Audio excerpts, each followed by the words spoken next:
Hello everyone, स्वागत है बेटा आप सबका हमारे इस नए लेक्चर में ट्रिग्नोमेट्रिक इक्वेशंस के। और बेटा मुझे पूरी उम्मीद है कि हमारे जो पिछले अभी तक 3-4 लेक्चर्स आए हैं ट्रिग्नोमेट्रिक इक्वेशन के, उन्हें अच्छे से सुनने के बाद और उसमें जो हमने सवाल कराए हैं उसको प्रैक्टिस करने के बाद आपके कंसेप्ट्स बहुत स्ट्रांग हो चुके होंगे और अब आपको बेटा ट्रिग्नोमेट्रिक इक्वेशन में ठीक ठाक कॉन्फिडेंस आ चुका होगा। अभी तक बेटा हम टाइप ऑफ ट्रिग्नोमेट्रिक इक्वेशंस पढ़ रहे थे, जिसमें मैंने अभी तक आपको 4 टाइप बताए हैं और आज के लेक्चर में बेटा मैं आपको बचे हुए 3 टाइप बताऊंगा, जिससे कि हमारा ये जो टाइप वाला जो पोर्शन है वो कंप्लीट हो जाएगा। तो पूरी उम्मीद है कि आज आपका जो कॉन्फिडेंस ऑलरेडी बढ़ चुका है उसको मैं एक लेवल और इंक्रीज करवाऊं। तो चलिए बेटा शुरुआत करते हैं लेक्चर की। लेकिन शुरुआत करने के पहले जितने भी नए बच्चे हैं बेटा, आप इमीडिएटली हमारे टेलीग्राम चैनल को ज्वाइन करिए। टेलीग्राम चैनल का लिंक आपको नीचे डिस्क्रिप्शन बॉक्स में दिख रहा होगा। उसको ज्वाइन करने से आपको बेटा बेनिफिट ये होगा कि जो भी मैं लेक्चर्स पोस्ट करता हूँ यूट्यूब में, उसका अपडेट टेलीग्राम चैनल में तुरंत आ जाता है और जो भी बेटा होमवर्क के लिए मैं प्रैक्टिस शीट शेयर करूंगा वो भी आपको उसमें मिलेंगी। तो उससे अपने पास बेनिफिट ये रहेगा कि हम अपना प्रिपरेशन थोड़ा सा और अच्छा कर सकते हैं और बेहतर कर सकते हैं। और इससे पहले कि मैं आपको पहला सवाल लिखाऊं, इमीडिएटली जितने भी बच्चे इस वीडियो को देख रहे हैं जल्दी से बेटा वीडियो को लाइक कर दीजिए और अगर आपने अभी तक चैनल सब्सक्राइब नहीं किया है तो सब्सक्राइब भी कर लीजिए। देखिए सवाल बेटा अपने पास लिखा है, नया टाइप है ये टाइप 5, ठीक है। टाइप 3 और 4 मैंने आपको कल करा दिया था। टाइप 3 और 4 में बच्चों आपको याद होगा मैंने आपको बताया था कि जब हमारे पास सम हो तो उसको प्रोडक्ट में कन्वर्ट किया जाता है, प्रोडक्ट हो तो सम में कन्वर्ट किया जाता है। ये टाइप 3 टाइप 4 था। टाइप 5 में बेटा हमारे पास लिखा हुआ है solving equation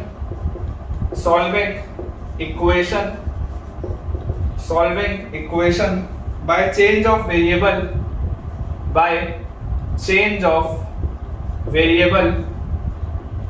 solving equation by change of variable or by substitution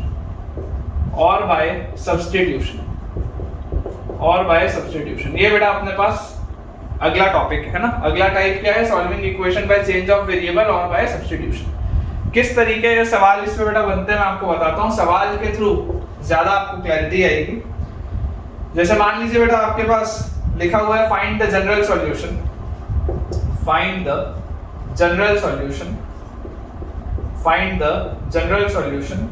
of the equation.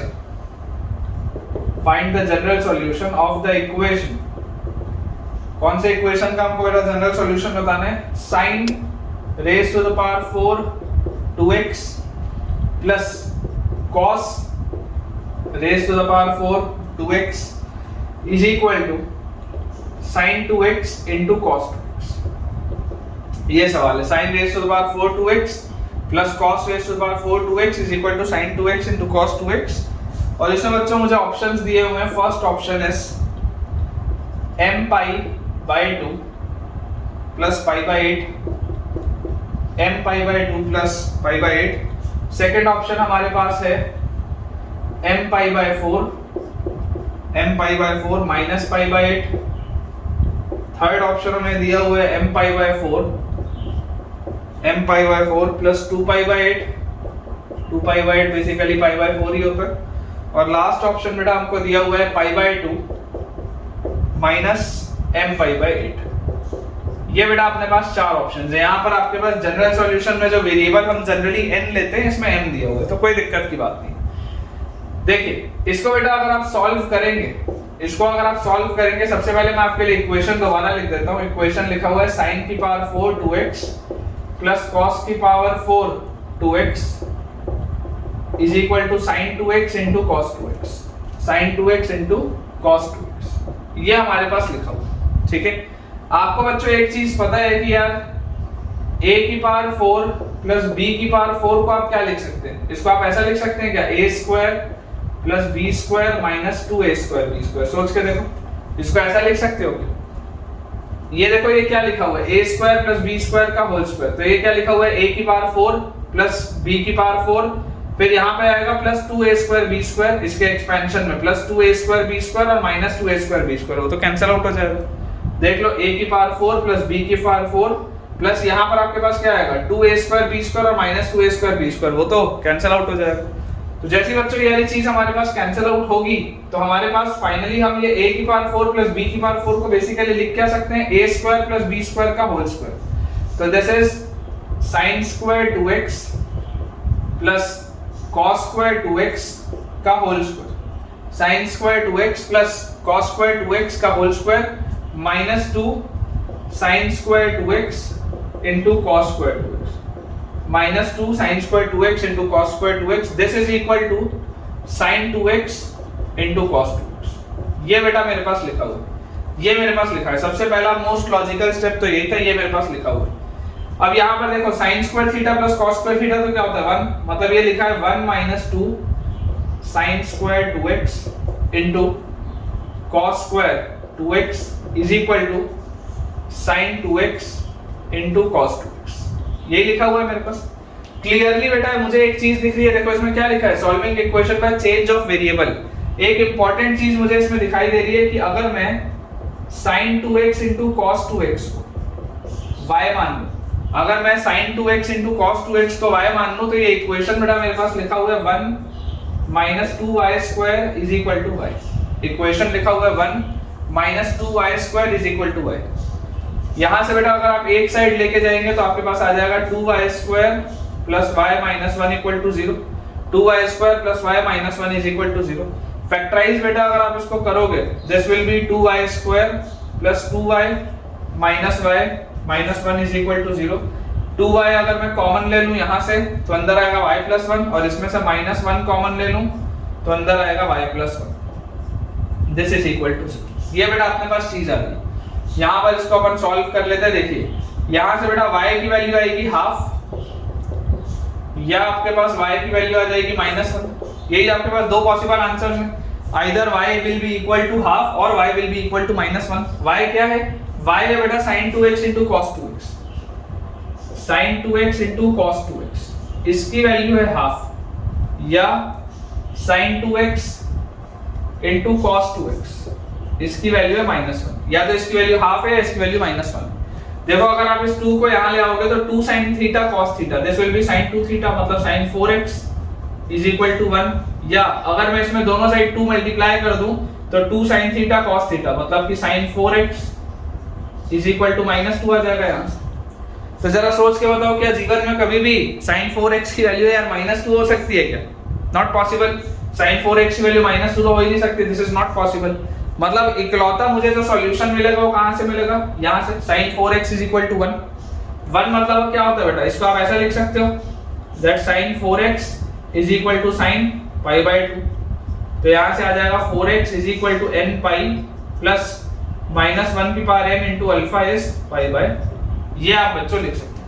4x is equal to n pi plus minus 1 raise to the power n into pi by 2। ठीक है, ये वाली आप बेटा चीज लिख सकते हैं।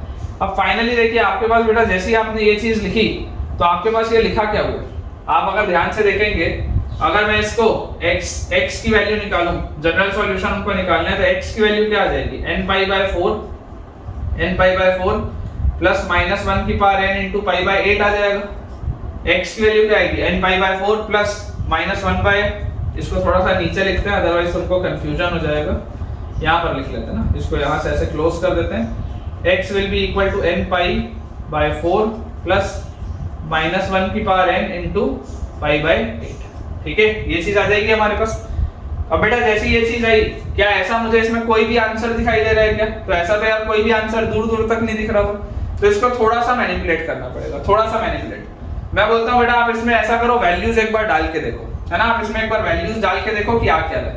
बेसिकली अगर आप इसको सॉल्व करेंगे, n की वैल्यू देखो 0 रखने पर क्या मिलेगा, n की वैल्यू आप बेटा जैसे 0 रखोगे तो 0 रखते ही आपको ये वाला टर्म गायब, आपके पास आ जाएगा पाई बाय 8।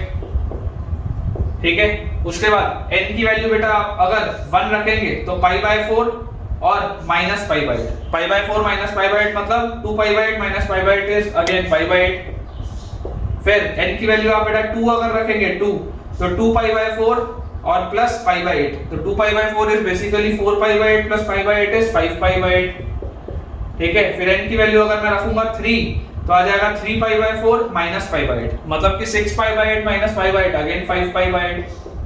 फिर n की वैल्यू एक और रख देता हूं, एक और मान लो 3 के बाद मैं n की वैल्यू 4 रखूं तो 4 पाई by 4 is pi plus pi by 8, तो pi plus pi by 8 will be 8 pi plus pi 9 pi by 8, है ना। इस तरीके से बेटा वैल्यूज आ रही है। तो जो रिपीटेड वाले थे उनको तो मैं हटा देता हूं, तो बेसिकली मेरे पास एक आ गया पाई बाय 8, एक बेटा मेरे पास आ गया 5 पाई बाय 8, एक मेरे पास आ गया 9 पाई बाय 8 एंड सो। ठीक है, आप देख सकते हैं बेटा, देखो इनमें डिफरेंस क्या है। इनका अगर आप कॉमन डिफरेंस निकालोगे, बेसिकली ये एपी में टर्म्स आ रहे हैं, एपी में टर्म्स आ रहे हैं। जरूर मेरे पास जनरल फॉर्मूला ये आ रहा था, ये बात आपकी बिल्कुल सही है कि मेरे पास जनरल फॉर्मूला ये आ रहा था, और इस जनरल फॉर्मूले का तो इसमें कोई भी आंसर नहीं दिख रहा, एक भी आंसर नहीं। बट मैं इसको बेटा बचने के लिए मैं आपको क्या बोलूंगा, मैं आपको बोलूंगा कि आप इसको वैल्यूज पुट करके देखो, आपके पास ये वैल्यूज आ रही है।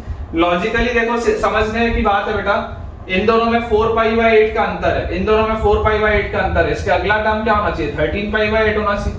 आप चाहो तो रख के देख लो, n की वैल्यू 4 रखा था, 5 रखोगे तो सेम वही मिलेगा, 9 पाई बाय 8। 6 रखो, 6 रखते ही यहाँ पे आएगा आपके पास क्या आएगा, 6 पाई बाय 4, और यहाँ पर आपके पास आ जाएगा प्लस पाई बाय 8, तो ये आ जाएगा 12 पाई बाय 8 और पाई बाय 8 13 पाई बाय 8। देख लो, ठीक है, मतलब कि क्या है, 4 पाई बाय 8 का डिफरेंस चल रहा है। तो अगर आप इसको एपी में बेटा करोगे, एपी में, तो एपी में अगर आप इसको लिखोगे तो क्या आ जाएगा, a, ठीक है, a प्लस n माइनस 1, और कॉमन डिफरेंस क्या है, कॉमन डिफरेंस है इसका बेटा 4 पाई बाय 8, मतलब कि पाई बाय 2। तो क्लियरली बच्चों मुझे एक चीज इसमें दिखाई दे रही है कि ये आ जाएगा n पाई बाय 2। ठीक है, इसको आप सॉल्व करेंगे तो ये आ जाएगा n पाई बाय 2 और प्लस पाई बाय 8, ठीक है, n pi by 2 plus pi by 8 minus pi by 2। ये आपके पास बेटा चीज आएगी, n pi by 2 plus pi by 8 minus pi by 2। तो यहां से मेरे पास क्या आ जा रहा है, दिस इज 4 पाई बाय 8, ठीक है, पाई बाय 2 इज 4 पाई बाय 8, तो यार ये तो माइनस 3 पाई बाय 8 आ रहा है, n pi by 2 minus 3 pi by 8, n pi by 2 minus 3 pi by 8। क्या ऐसा हमारे पास कोई भी ऑप्शन है क्या, तो देख लो, इस तरीके का भी कोई भी ऑप्शन नहीं, ऐसा भी आपके पास कोई भी ऑप्शन नहीं है। लेकिन मुझे बेटा एक चीज पता है, मुझे एक चीज पता है कि यार ये n क्या है, ये n तो इंटीजर है, ये n जो है बेटा, ये n क्या है, इंटीजर है। अगर मैं थोड़ा सा मैनिपुलेट करूं, मुझे ऐसा लगता है कि इसका आंसर शायद तक ए ऑप्शन आएगा बेटा, बिल्कुल सही है। क्योंकि अगर आप इसको मैनिपुलेट करोगे, आप इमेजिन करो, देखो मैं आपको जो बोल रहा हूं, अगर मैं आपको बेटा इसमें बोल दूं कि यार हम ऐसा करते हैं, पाई बाय 2 ऐड कर देते हैं और पाई बाय 2 सब्ट्रैक्ट कर देते हैं, ठीक है, पाई बाय 2 बेटा या पाई बाय 8, मैं आपको एक मैनिपुलेशन करने बोल रहा हूं, ध्यान से देखिएगा, क्योंकि ऑप्शंस आपको मैच कराने हैं ना।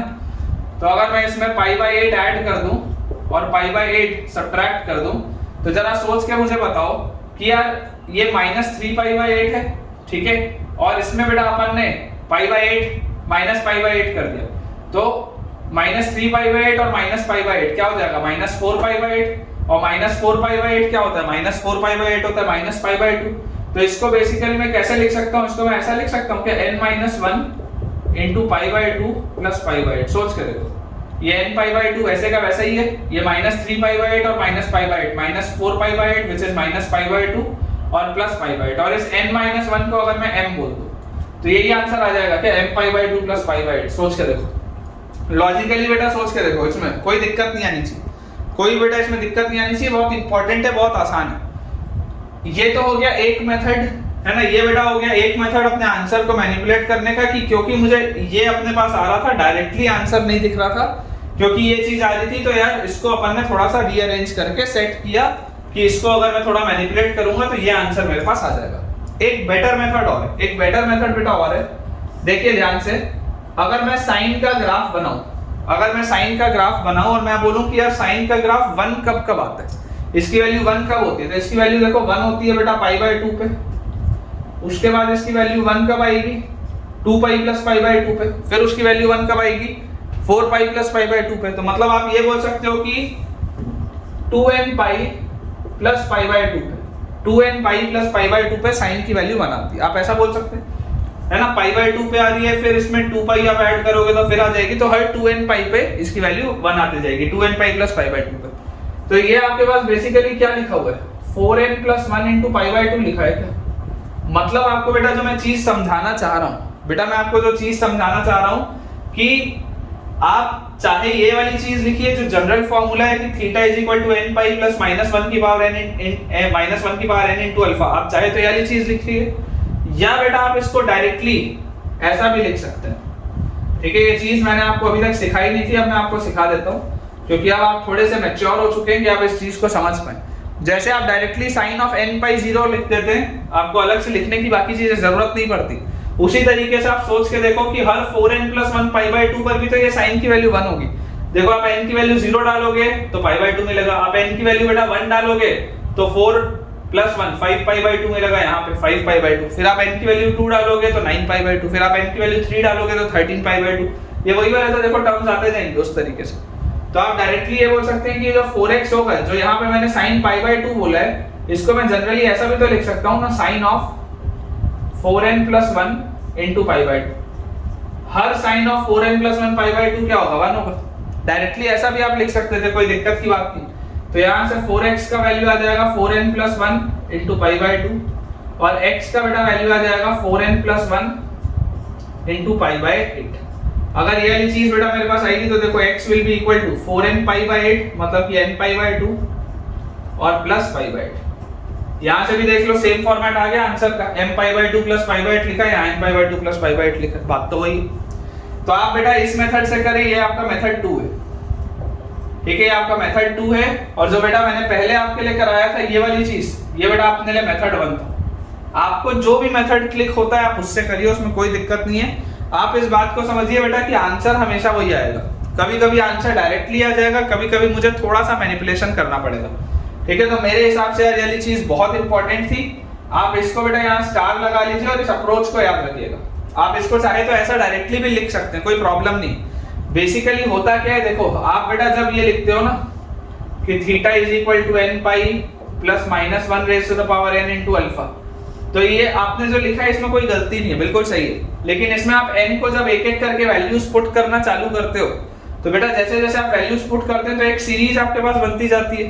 तो अगर एक सीरीज आपके पास बनती जाती है तो वो सीरीज अगर आपकी एक अरिथमेटिक प्रोग्रेशन में है, अगर वो बेटा सीरीज आपके पास अरिथमेटिक प्रोग्रेशन में, तो आप बोल सकते हो ना कि अगर ये अरिथमेटिक प्रोग्रेशन है तो मैं इसको डायरेक्टली जनरल टर्म से भी तो लिख सकता हूँ। तो ये भी जनरल टर्म वही चीज देगा और वो वाला भी जनरल टर्म सेम ही चीज देगा।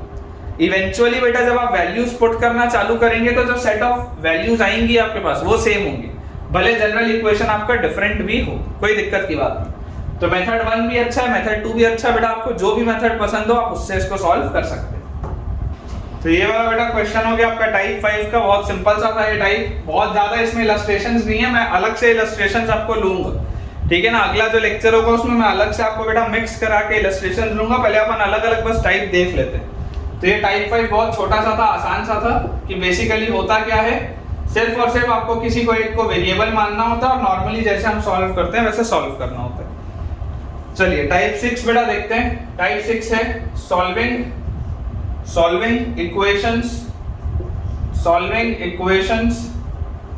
with use of boundness of functions, with use of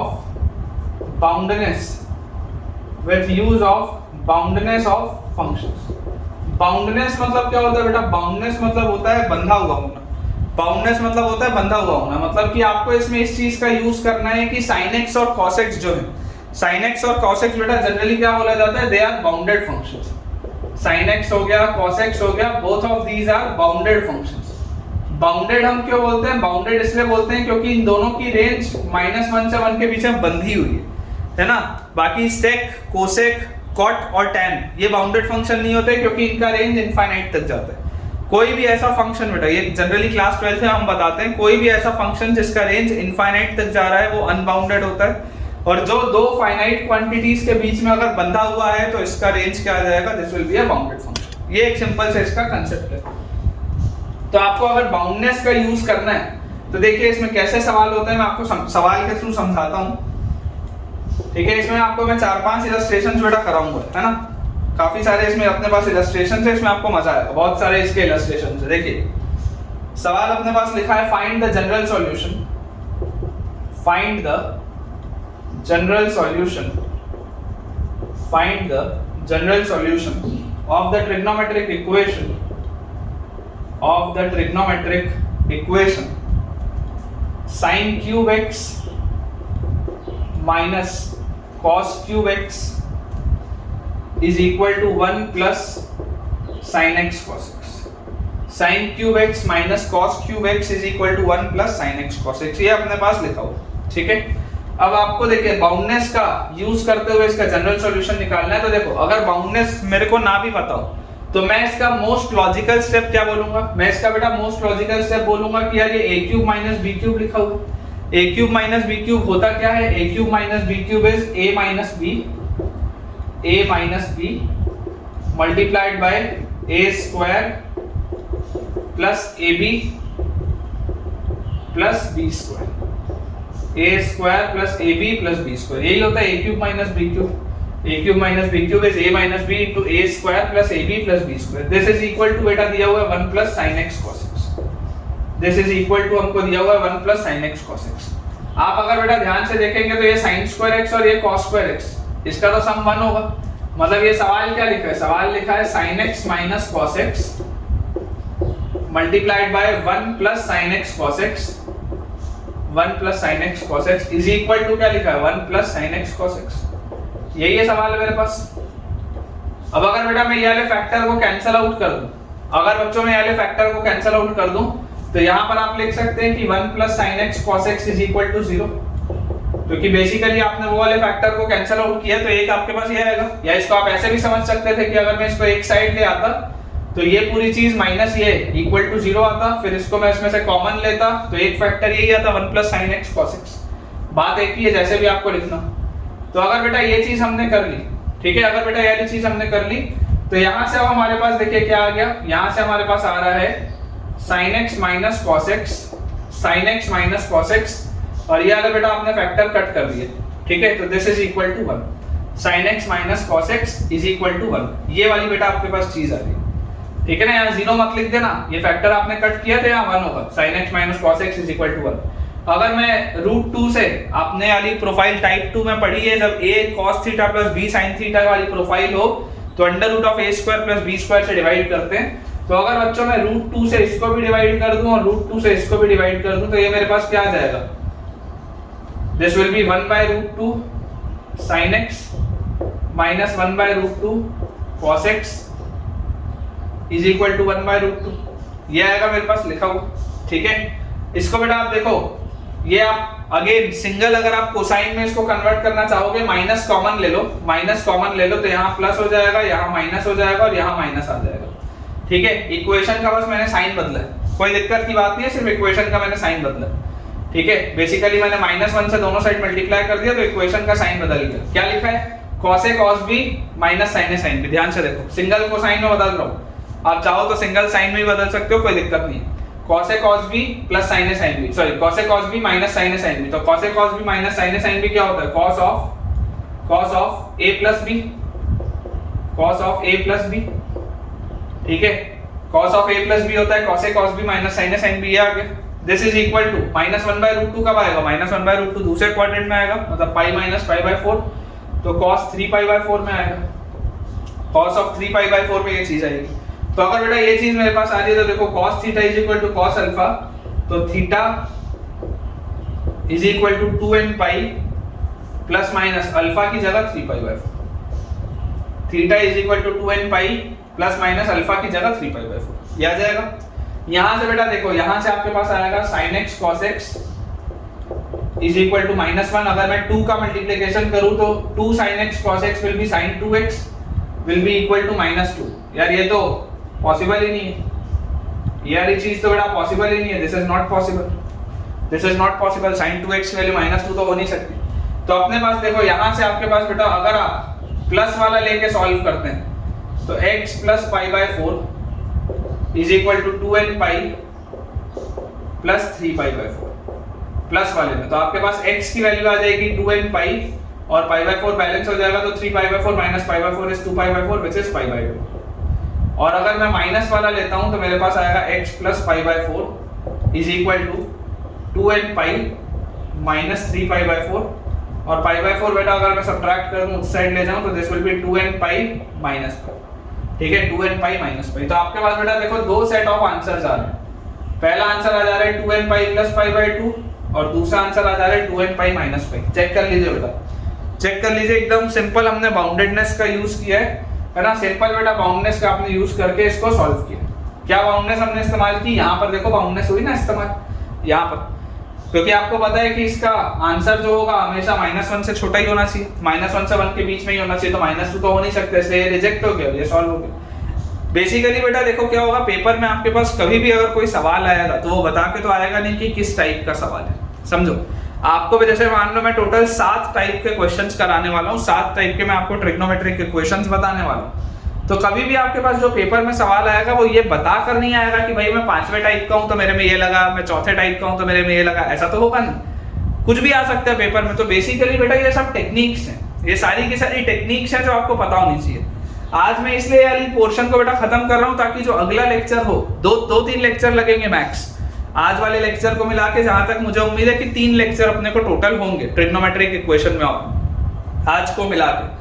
तो पॉइंट ऐसा है कि बेटा मैं आपको मैक्सिमम ये जो सवाल है ना, कल मैं आपके पूरे लेक्चर में सिर्फ सवाल कराऊंगा 7 टाइप के, मिक्स टाइप के क्वेश्चंस, ताकि आपकी प्रैक्टिस और अच्छे से हो पाए। तो चलिए इसका आंसर आ जाएगा बेटा 2n pi plus pi by 2 या 2n pi minus pi.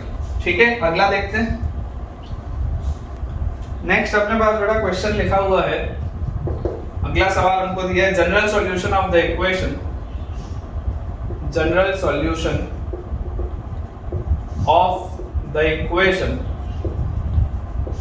General solution of the equation cos x plus cos 2x plus cos 3x is equal to 3.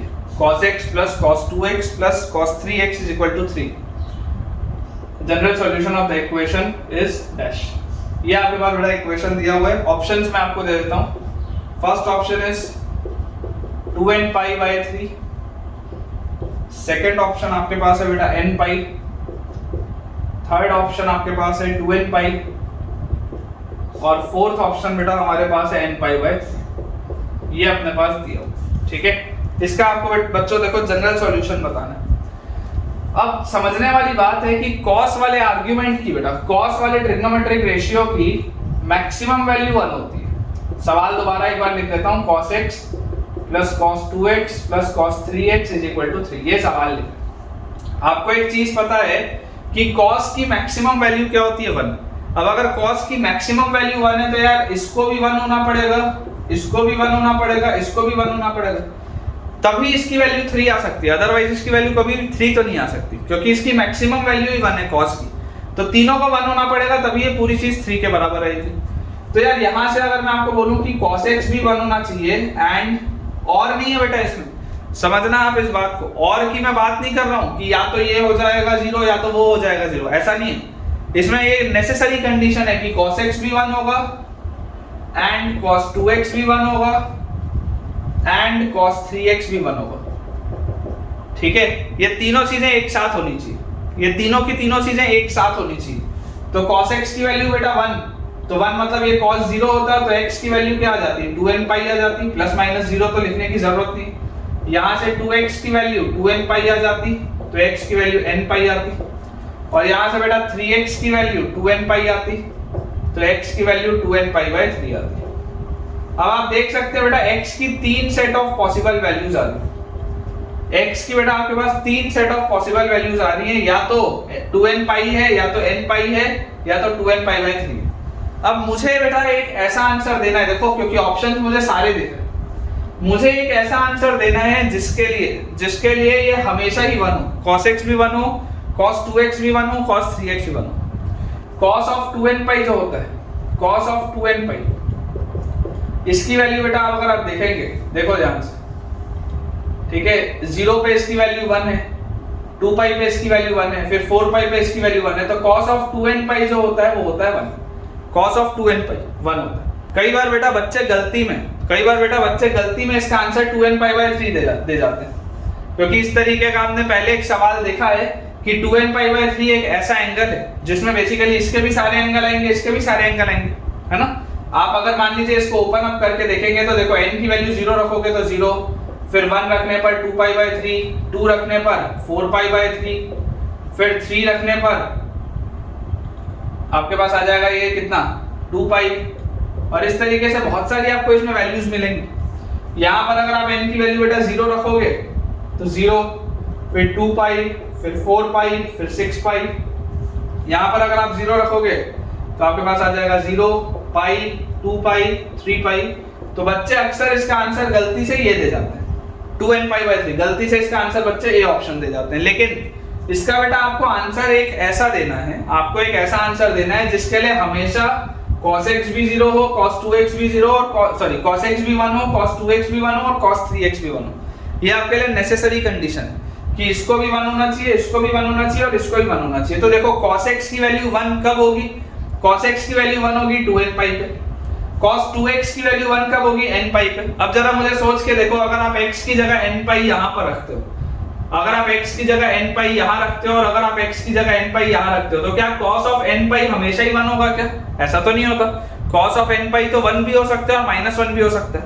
cos of 3n पाई 1 भी हो सकता है और -1 भी हो सकता है। तो ये n पाई तो आंसर हो ही नहीं सकता। x की वैल्यू आप n पाई तो रख नहीं सकते। आपको x की ऐसी वैल्यू रखनी है जिसके लिए ये भी हमेशा 1 है, ये भी हमेशा 1 है और ये भी हमेशा 1 है। एंड लगा है बेटा, ये तीनों एक साथ 1 होने चाहिए। तो n पाई पर पे तो तीनों एक साथ 1 जरूरी नहीं है। 2n पाई बाय 3 अगर आप रखोगे तो देखो 2n पाई बाय 3 में ये 1 होगा हमेशा, ये वाली चीज हमेशा 1 होगी। लेकिन क्या ये 1 होगा क्या 2n पाई बाय 3 में हमेशा?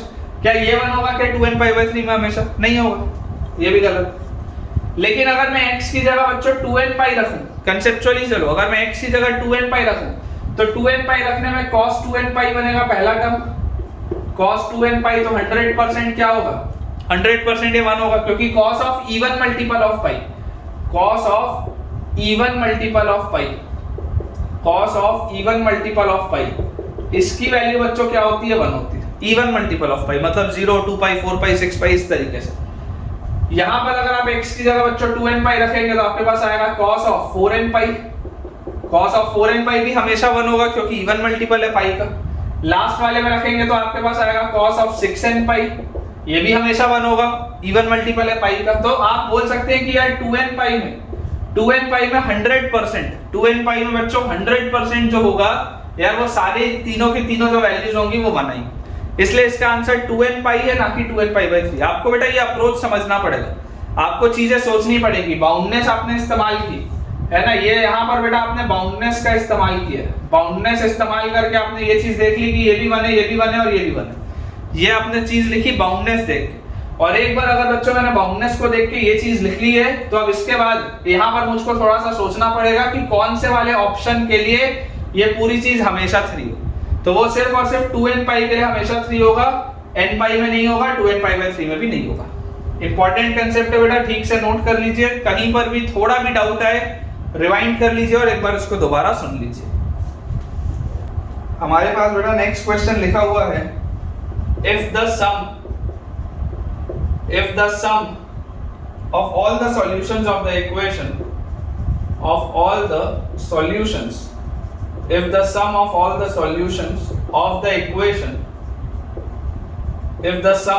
solutions of the equation sin x multiplied by cos of x by 4 minus 2 sin x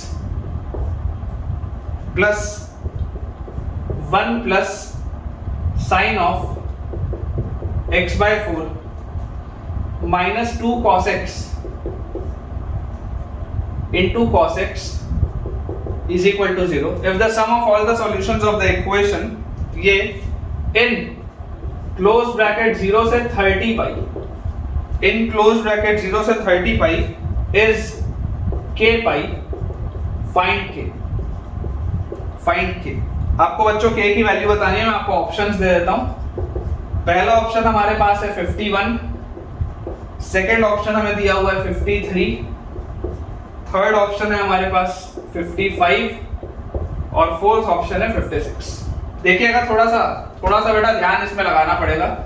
एक चीज आपको देखो दिखाई दे रही है कि यार ये ओरिजिनल जो सवाल है, ओरिजिनल सवाल सजाया तो है नहीं, रैंडमली बेटा ये थोड़ा सा अलग तरीके से कुछ लिखा हुआ है। तो मैं आपको बोलता हूँ एक बार इसको ओपन अप करो, इस पूरे सवाल को आप ओपन अप करिए। देखिए sin x जब cos x by 4 से मल्टीप्लाई होगा तो sin x into cos x by 4, फिर sin x इससे मल्टीप्लाई होगा तो minus 2 sin square x, फिर ये 1 जब होगा cos x से मल्टीप्लाई तो प्लस cos x, फिर sin x by 4 cos x से मल्टीप्लाई होगा तो plus sin x by 4 into cos x, और ये इससे मल्टीप्लाई होगा तो minus 2 cos square x is equal to 0। ये हमारे पास पूरी चीज है। आप देख सकते हैं, देखिए ये ध्यान से, ये पहला टर्म और ये second last term, sin a cos b plus cos a sin b। देख लो sine A cos B plus cos A sine B. तो sine A cos B plus cos A sine B क्या होता है? Sine of A plus B. Sine of A plus B मतलब x plus x by 4। Sine A cos B plus cos A sine B, sine of A plus B. अब आप बेटा यहां से ये सेकंड टर्म और ये लास्ट टर्म को देखिए, सेकंड टर्म और लास्ट टर्म। तो ये क्या लिखा हुआ है? ये लिखा हुआ है बेटा आपके पास -2 sin स्क्वायर x और -2 cos स्क्वायर x। तो -2 अगर मैं कॉमन ले लूं तो sin square x plus cos square x क्या होता है? 1। तो आपने -2 यहां पर लिख लिया, कॉमन लेके अंदर 1 आ जाएगा, और प्लस क्या लिखा है? Plus cos x। This is equal to 0। ये बच्चों आपके पास सवाल लिखा है, ठीक है? ये आपके पास सवाल लिखा है, थोड़ा ध्यान से देखेंगे, थोड़ा सा इसको मैं ठीक से लिख रहा हूं। sin of 5x/4 plus cos x is equal to 2। ये बेटा मेरे पास लिखा है, ये आपके पास लिखा है sin of 5x/4 plus cos x is equal to 2। अब आप सोचो बाउंडनेस को, है ना? आपको सोचना पड़ेगा बाउंडनेस को, क्योंकि साइन की मैक्सिमम वैल्यू, साइन की मैक्सिमम वैल्यू 1 होती है, कॉस की मैक्सिमम वैल्यू 1 होती है, मतलब इन दोनों को 1 के बराबर होना पड़ेगा, तभी ये पूरी चीज 2 हो सकती है, अदरवाइज ये कभी भी 2 नहीं हो सकता। इस आर्गुमेंट की बेटा इस पूरे टर्म की मैक्सिमम वैल्यू 1 हो सकती है, इस पूरे की मैक्सिमम वैल्यू 1 हो सकती है, तो ये पूरे का आंसर मैक्सिमम 2 आएगा, अदरवाइज नहीं आएगा। इसमें भी आपको बेटा ये चीज समझनी पड़ेगी कि इसका मैक्सिमम वैल्यू 2 इसलिए आ पा रहा है क्योंकि ये आर्गुमेंट 5x/4 है और ये वाला आर्गुमेंट x है, दोनों आर्गुमेंट अलग है। कोई भी बच्चा इसको इस बात से कंफ्यूज नहीं करेगा कि sir sin x plus cos x का तो आप बोलते थे कि इसका मैक्सिमम वैल्यू √2 होता है, इस बात से कंफ्यूज मत करना। ये बिल्कुल सही लिखा है, क्यों? क्योंकि इसमें आर्गुमेंट सेम होता था, आर्गुमेंट देखो दोनों में x है। जब सेम आर्गुमेंट होता है तो sin प्लस cos की मैक्सिमम वैल्यू √2 होती है, लेकिन यहाँ पर देखो आर्गुमेंट अलग अलग है। आर्गुमेंट अगर इसमें अलग अलग है बेटा, तो देखो ये अंदर वाला एंगल अलग है, ये अंदर वाला एंगल अलग है, तो ये पूरी चीज 1 होनी चाहिए, ये भी पूरी चीज 1 होनी चाहिए, तभी ये पूरी चीज 2 हो पाएगी, अदरवाइज नहीं हो पाएगी। इस बात को आप बेटा समझ के चलिए, ठीक है? तो अगर बच्चों ये वाली चीज मुझे समझ में आती है तो यार मैं आपको ये बोलूंगा कि sin of 5x/4 should be equal to 1। 1 क्या होता है? sin π/2, और उसके साथ साथ and cos x should be equal to 1। तो 1 मतलब cos 0। तो यहां से आपके पास x की वैल्यू आ जाएगी बेटा 2n π प्लस माइनस अल्फा, मतलब प्लस माइनस 0 लगाने की तो जरूरत नहीं है। और यहां से आपके पास आ जाएगा 5x/4 is equal to n π प्लस -1 raise to the power n into alpha is π/2। ये आपके पास आएगा। जैसे बेटा आप इसको 4/5 से मल्टीप्लाई करोगे, x विल बी 4n π/5 और 4/5 से करेंगे तो दिस विल बी 2 से 2 कटेगा 2π/5, तो प्लस -1 raise to the power n into 2π/5। ये हमारे पास बच्चों चीज आएगी। आपको इसका आंसर किसमें देना है? आपको बेटा आंसर देना है 0 से लेकर 30π तक, सारे सॉल्यूशंस का सम फ्रॉम 0 टू 30π। तो अगर बेटा मुझे 0 से लेकर 30π तक का सम देना है तो आप इस बात को समझिए कि देखिए या ये हो या ये हो, ऐसा नहीं है, ये भी होना चाहिए और ये भी होना चाहिए। आपको इसमें क्या बोला जा रहा है? आपको बेटा बोला जा रहा है कि ये पूरी चीज भी होनी चाहिए और ये वाली पूरी चीज भी होनी चाहिए, both of them should happen together, है ना? देखो एंड लगाया बेटा, बीच में एंड लगाया है, इसको भी 1 होना पड़ेगा, इसको भी 1 होना पड़ेगा, और की बात नहीं है। इस बात को समझिए, इसमें अक्सर गलती होती है। जैसे मान लो cos of some argument multiplied by cos of some other argument is equal to अगर 0 दिया है तो आप बोलोगे आइदर दिस विल बी 0 और दिस विल बी 0, तो आप दोनों के आंसर्स कंबाइन करके दे देते थे कि यार या तो ये 0 होगा या तो ये 0 होगा, तो कर लेंगे सॉल्व। लेकिन इसमें ऐसा नहीं है बेटा, इसमें आपको बोला जा रहा है ये भी 1 होना चाहिए, ये भी 1 होना चाहिए, मतलब ये भी हमेशा 1 आना चाहिए और ये भी हमेशा 1 आना चाहिए। तो आप सबसे पहले क्या करेंगे? आप बेटा सबसे पहले कुछ एंगल्स इसमें डाल के निकाल कर देखिए कि हो क्या रहा है, फिर मैं आपको समझाता हूँ। जैसे देखो आप n की वैल्यू अगर यहाँ 0 डालोगे तो x की वैल्यू आपको क्या मिलेगी? 0 डालते ही ये गायब, 0 डालते ही 2π/5 मिलेगा।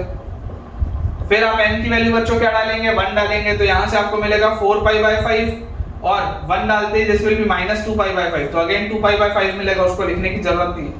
n की वैल्यू अगर 2 डालूंगा तो 8π/5 प्लस 2π/5 10π/5 मतलब 2π मिलेगा। देख लो आप जैसे ही n की वैल्यू 2 डालोगे 8π/5 और 2π/5 10π/5 मिलेगा। n की वैल्यू अगर आप 3 डालोगे तो आपका क्या मिल जाएगा? 12π/5 और -2π/5, तो अगेन 10π/5 और 2π। n की वैल्यू 4 डालूंगा तो 4 4 16π/5 और 2π/5 क्या होगा? 18π/5। 18 पाई बाय 5, ये कोई काम का नहीं, क्योंकि देखो आपको अगर दोनों में आंसर्स कॉमन निकालने तो आपको 2n पाई की चीज चाहिए, 2n पाई। अगला टर्म देखो, n की वैल्यू अभी आपने क्या डाली थी, 4 डाली थी, 5 डालोगे तो 20 पाई by 5 minus 2 pi by 5, again यही होगा 18 पाई बाय 5।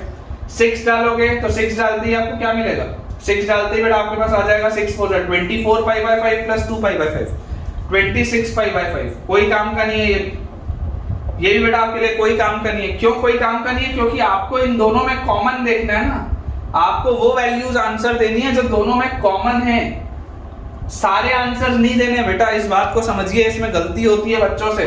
ये भी चीज होनी चाहिए और ये भी चीज होनी चाहिए, तो ये दोनों कब होगा, कॉमन वैल्यूज में होगा, ये वाली भी चीज 1 और ये वाली भी चीज 1 एक साथ 1 होना चाहिए, तो कॉमन वैल्यूज में 1 होगा।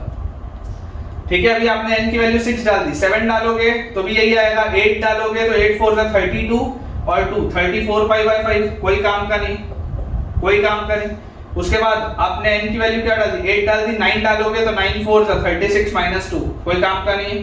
फिर 10 डालोगे तो 40 पाई बाय 5 और 40 pi by 5 plus 2 by 5, 2 pi by 5 तो आ जाएगा 42 पाई बाय 5, ये भी बेकार। ठीक है, ये भी आपके लिए बेकार है। फिर आप n की वैल्यू देखो, अभी आपने 10 डाल दी, 11 डालोगे तो 44 और माइनस 2, बेकार। n की वैल्यू 12 डालोगे तो आपको काम की चीज मिलेगी, देखो 12 डालते ही 48 पाई बाय 5 और 2 pi by 5, 50 pi by 5 which is 10 पाई। मैं ये लाना चाह रहा था बेटा, आप देखो इस बात को समझो, आपने इसमें वैल्यूज पुट करना चालू की और आप समझिए इस बात को कि ये आपके पास 2 पाई आया, फिर देखो ये 8 पाई बाय 5 का डिफरेंस चल रहा है, कितने का डिफरेंस है, 8 पाई बाय 5 का। 2 पाई बाय 5 में आपने 8 पाई बाय 5 जोड़ा तो 10 पाई बाय 5 आया व्हिच इज 2 पाई, फिर आपने उसमें 8 पाई बाय 5 जोड़ा, फिर 8 पाई बाय 5 जोड़ा, फिर 8 पाई बाय 5, फिर 8 पाई बाय 5 और उसके बाद जब 8 पाई बाय 5 आपने इसमें जोड़ा तो आया 50 पाई बाय 5 व्हिच इज 10 पाई। तो यहां पर आपको एक जगह 2 पाई मिला, फिर आपको एक जगह मिला 10 पाई। वैसे यहां पर देखो, अगर आप n की वैल्यू 0 डालते तो 0 मिलता, फिर 2 पाई मिलता, फिर 4 पाई मिलता, फिर 6 पाई मिलता, फिर 8 पाई मिलता, फिर 10 पाई मिलता एंड सो ऑन, इस तरीके से आप आगे बढ़ते। अब जो मैं आपको बेटा समझाना चाह रहा हूं that is the most important concept of this question, most important concept. आपको बच्चों दोनों चीजें एक साथ 1 चाहिए ना, ये भी 1 होना चाहिए और ये भी 1 होना चाहिए। तो दोनों कॉमन क्या है, दोनों में कॉमन क्या है, पहला एंगल दोनों में कॉमन है 2 पाई का, दूसरा एंगल दोनों में कॉमन है 10 पाई का। देखो 2 पाई अगर आप रखोगे, x की वैल्यू बेटा अगर आप 2 पाई बोलोगे सॉल्यूशन, तो 2 पाई पर ये भी 1 होगा, 2 पाई पर ये भी 1 होगा, तो ये आंसर आ जाएगा। ये वाला जो सॉल्यूशन है, इसका जो सॉल्यूशन है बेटा वो 2 पाई पे आएगा पहला, 2 पाई बाय 5 पे नहीं आएगा, क्योंकि 2 पाई बाय 5 पे ये 1 है, ये नहीं है 1। 18 पाई बाय 5 पे ये 1 है, ये नहीं है 1। 26 पाई बाय 5 पे ये 1 है, ये नहीं है 1। आपको दोनों एक साथ 1 चाहिए, तभी तो पूरे का आंसर 2 होगा। तो पहला आंसर क्या होगा, 2 पाई, क्योंकि 2 पाई पे ये भी 1 है और 2 पाई पे ये भी 1 है। अगला आंसर क्या होगा, अगला आंसर होगा 10 पाई, अगला आंसर होगा बच्चों 10 पाई, क्योंकि 10 पाई पर ये भी 1 है और ये भी 1 है। और आप देख लो ये भी आपका बेटा एक अरिथमेटिक प्रोग्रेशन चलेगा, और इसका कॉमन डिफरेंस क्या दिख रहा है, 8 पाई, कॉमन डिफरेंस 8 पाई दिख रहा है। अगर कोई निकालना चाहे तो आगे निकाल सकते हैं, अदरवाइज मैं डायरेक्टली बोल दूं, पहला 2 पाई पे है, फिर 10 पाई पे है, अगला आएगा 18 पाई पे, क्योंकि 18 पाई इसमें भी आएगा और 18 पाई इसमें भी आएगा, तो 18 पाई। उसके बाद अगला आएगा 26 पाई पे, देख लो 8 पाई का डिफरेंस चल रहा है, 8 पाई का, 8 पाई का डिफरेंस चल रहा है। और उसके बाद अगला आएगा 34 पाई पे, लेकिन मुझे कहां तक चाहिए, मुझे सिर्फ 30 पाई तक चाहिए, मुझे 0 से लेकर 30 पाई तक बस चाहिए। तो पहला आएगा 2 पाई, दूसरा सॉल्यूशन आएगा 10 पाई, तीसरा सॉल्यूशन आएगा 18 पाई, चौथा सॉल्यूशन आएगा 26 पाई। यही 4 सॉल्यूशन है। मतलब आप इवन ये इसमें देखो, इसमें ये भी सवाल हो सकता है, अगर मान लो आपसे पूछा जाता also find the number of solutions, also find the number of solutions, तो नंबर ऑफ सॉल्यूशन इसके 4 होंगे, नंबर ऑफ सॉल्यूशन इसके सिर्फ 4 होंगे, 1 2 3 और 4, ये 4 सॉल्यूशंस इसके। 0 से 30 पाई में बेटा, 0 से 30 पाई में सिर्फ इसके 4 सॉल्यूशन। और अगर मुझसे बोला जा रहा है sum of all the solutions is k pi, तो इनका सम करो, 2 और 10 12 और 18 30 और 26 56 पाई, इनका सम, इन एंगल्स का सम आ रहा है 56 पाई। तो अगर इनका सम 56 पाई आ रहा है तो आपको बोला जा रहा है अगर इनका सम k पाई था तो k का वैल्यू वो दो, तो k विल बी 56। ठीक है, k का वैल्यू विल बी 56। काफी अच्छा सवाल है, स्टार लगा लेंगे, अच्छा सवाल है बेटा। अगर इस कंसेप्ट में आपको कुछ भी डाउट आता है आप कमेंट्स में बच्चों ये चीज मुझसे पूछ सकते हैं दोबारा। नेक्स्ट क्वेश्चन बेटा अपने को दिया हुआ है, solve for x and y, solve for x and y। Question बेटा आपको दिया है 1 minus 2x minus x square is equal to 1 minus 2x minus x square is equal to tan square x plus y plus cot square x plus y, tan square x plus y plus cot square x plus y। ये बेटा अपने पास सवाल है, आपको x और y का value बताना है, ठीक है, x और y का वैल्यू बताना है। देखिए थोड़ा इसका बेटा अप्रोच समझिएगा। अगर मैं इसको RHS को बेटा ध्यान से देखूं, RHS को, तो मेरे पास ये लिखा है 1 minus 2x minus x square is equal to x plus y और x प्लस y, देखो आर्ग्यूमेंट सेम है, तो इसको मैं ऐसा लिख सकता हूं कि tan square x plus y और plus cot square x plus y, और इसमें बेटा अगर मैं 2 ऐड कर दूं और 2 सब्ट्रैक्ट भी कर दूं तो कोई दिक्कत तो नहीं। अगर इसमें हम 2 को ऐड भी कर दें और अगर बेटा इसमें हम 2 को सब्ट्रैक्ट भी कर दें तो कोई प्रॉब्लम नहीं आनी चाहिए। तो यार यहां से मुझे ये दिखाई दे रहा है कि ये जो पहले मेरे 3 टर्म्स हैं, ये जो बेटा पहले मेरे 3 टर्म्स हैं, ये पहले के 3 टर्म्स या पहले 3 टर्म्स लें, या अगर मुझे इसको सॉल्व करना है ऐसा करते हैं, ऐसा मैं क्यों बोल रहा हूं आपको बताता हूं। आप ऐसा करो, ये पहले वाले 2 टर्म्स और ये लास्ट वाला टर्म, पहले वाले 2 टर्म्स और लास्ट वाला टर्म, इनको आप एक साथ क्लब करो, एक साथ क्लब करो और आप इसको ऐसा लिखो, this is tan of x plus y, tan of x plus y minus cot of x plus y का होल स्क्वायर।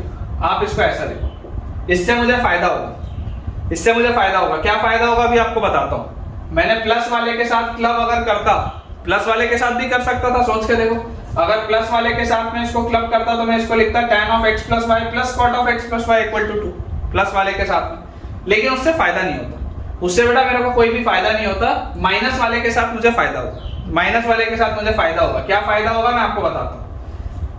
यहां से बेटा जैसे ही मैंने देखो माइनस वाले के साथ इसको क्लब किया तो ये पूरी चीज का स्क्वायर आ गया, तो a square plus b square और माइनस 2ab अगर करोगे तो a और b तो कट जाएगा, तो माइनस 2 आपके पास आएगा। और ये जो प्लस 2 है उसको उधर ले जाओ, इस प्लस 2 को आप उधर ले जाओ, तो ये आपके पास लिखा हुआ है माइनस 2, तो 1 minus 2 is minus 1 minus 2x minus x, ये आपके पास आ गया। देख लो ये प्लस 2 उधर जाएगा तो माइनस 2 हो जाएगा, तो minus 1 minus 2x minus x। पूरी चीज को अगर बेटा मैं एक साथ लिखूं तो this will be tan of x plus y, पूरी चीज को अगर मैं एक साथ लिखूं this will be tan of x plus y minus cot of x plus y का whole square plus x square plus 2x plus 1 is equal to 0। tan of x plus y minus cot of x plus y का whole square plus x square plus 2x plus 1 equal to 0, और ये बेटा देखो लिखा हुआ है x plus 1 का whole square. मैंने जानबूझ के माइनस 2 के साथ क्लब किया क्योंकि मुझे दिख गया कि यार अगर मैं प्लस 2 को उधर भेज दूं तो ये भी परफेक्ट स्क्वायर बन जाएगा, और यही अगर बेटा मैंने प्लस 2 के साथ इसको क्लब किया होता तो माइनस 2 उधर जाके प्लस 2 बनता, तो ये मिल जाता 3 minus 2x minus x square, जिसका मैं कुछ नहीं कर सकता था, है ना। ये चीज मुझे मिल जाती 3 minus 2x minus x square, जिसका मैं कुछ नहीं कर सकता था। लेकिन क्योंकि बेटा मैंने प्लस 2 के साथ इसको क्लब किया, मतलब प्लस 2 को उधर भेजा, माइनस 2 के साथ क्लब किया, तो माइनस 2 के साथ क्लब करने से ये भी परफेक्ट स्क्वायर बन गया, और ये प्लस 2 उधर जाके इसको भी परफेक्ट स्क्वायर बना दिया। तो अब जरा सोच के देखो, 2 परफेक्ट स्क्वायर्स का सम 0 है। 2 परफेक्ट स्क्वायर्स का सम 0 कब होता है? जब दोनों की वैल्यू 0 हो, मतलब कि tan of x plus y minus cot of x plus y, ये भी 0 होगा, और x प्लस 1 भी 0 होगा। ये एक परफेक्ट स्क्वायर है, ये दूसरा परफेक्ट स्क्वायर है, दोनों का सम अगर 0 है तो ये भी 0 होगा, ये भी 0 होगा। तो यार यहां से तो सीधा सीधा बेटा x का वैल्यू -1 आ गया, यहां से तो सीधा सीधा x का वैल्यू क्या आ गया -1, और अगर मैं x का वैल्यू -1 यहां पर बोलूं तो चलो पहले तो इसको सॉल्व करते हैं। हमारे पास लिखा हुआ है tan of x plus y is equal to, ये उधर चला जाएगा तो is equal to cot of x plus y, tan of x plus y is equal to, ये उधर जाएगा तो आ जाएगा cot of x plus y, और cot of x plus y can be written as 1 upon tan of x plus y, और ये उधर जैसे ही जाएगा तो tan और tan square x plus y is equal to 1, ठीक है। tan square x plus y is equal to 1, और 1 को भी बेटा आप लिख सकते हैं क्या, tan स्क्वायर पाई बाय 4, 1 को भी आप लिख सकते हैं क्या, tan स्क्वायर पाई बाय 4, तो यार यहाँ से देखो मेरे पास क्या आ जाएगा, जैसे ही आप इसको सॉल्व करोगे tan square theta is equal to tan square alpha, तो theta is equal to n pi plus minus alpha, alpha is pi by 4। ठीक है, ये आ जाएगा अपने पास। और यहाँ से बेटा देखो x का वैल्यू क्या है -1, x का वैल्यू -1 है तो y क्या आएगा, y विल बी, ये -1 उधर चला जाएगा तो n pi plus minus pi by 4, और ये -1 उधर जाएगा तो +1। ठीक है, तो हमारे पास देखिए बच्चों, आपको x और y के लिए सॉल्व करना था। x का वैल्यू आपके पास -1 आ रहा है, बिल्कुल सही है। ठीक है, x का वैल्यू आ जा रहा है -1 विच इज करेक्ट। और बेटा y का वैल्यू अपने पास आ जा रहा है n pi plus minus pi by 4 plus 1, y is equal to n pi plus minus pi by 4 plus 1। ठीक है, तो बेटा सिंपल सी टेक्निक्स हैं, सिर्फ उन टेक्निक्स का यूज करना है और सवालों को सॉल्व करना है। अगला बच्चों जो सवाल अपने को दिया है वो है नंबर ऑफ सॉल्यूशंस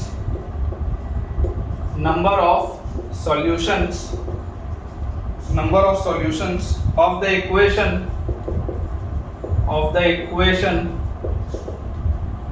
इक्वेशन हमें दिया हुआ है 3 raise to the power sin 2x plus 2 cos square x, power में है ना, 3 raise to the power sin 2x plus 2 cos square x plus 3 raise to the power 1 minus sin 2x plus 2 sin square x plus 2 sin square x is equal to 28। ठीक है, 3 raise to the power sin 2x plus 2 cos square x plus 3 raise to the power 1 minus sin 2x plus 2 sin square x।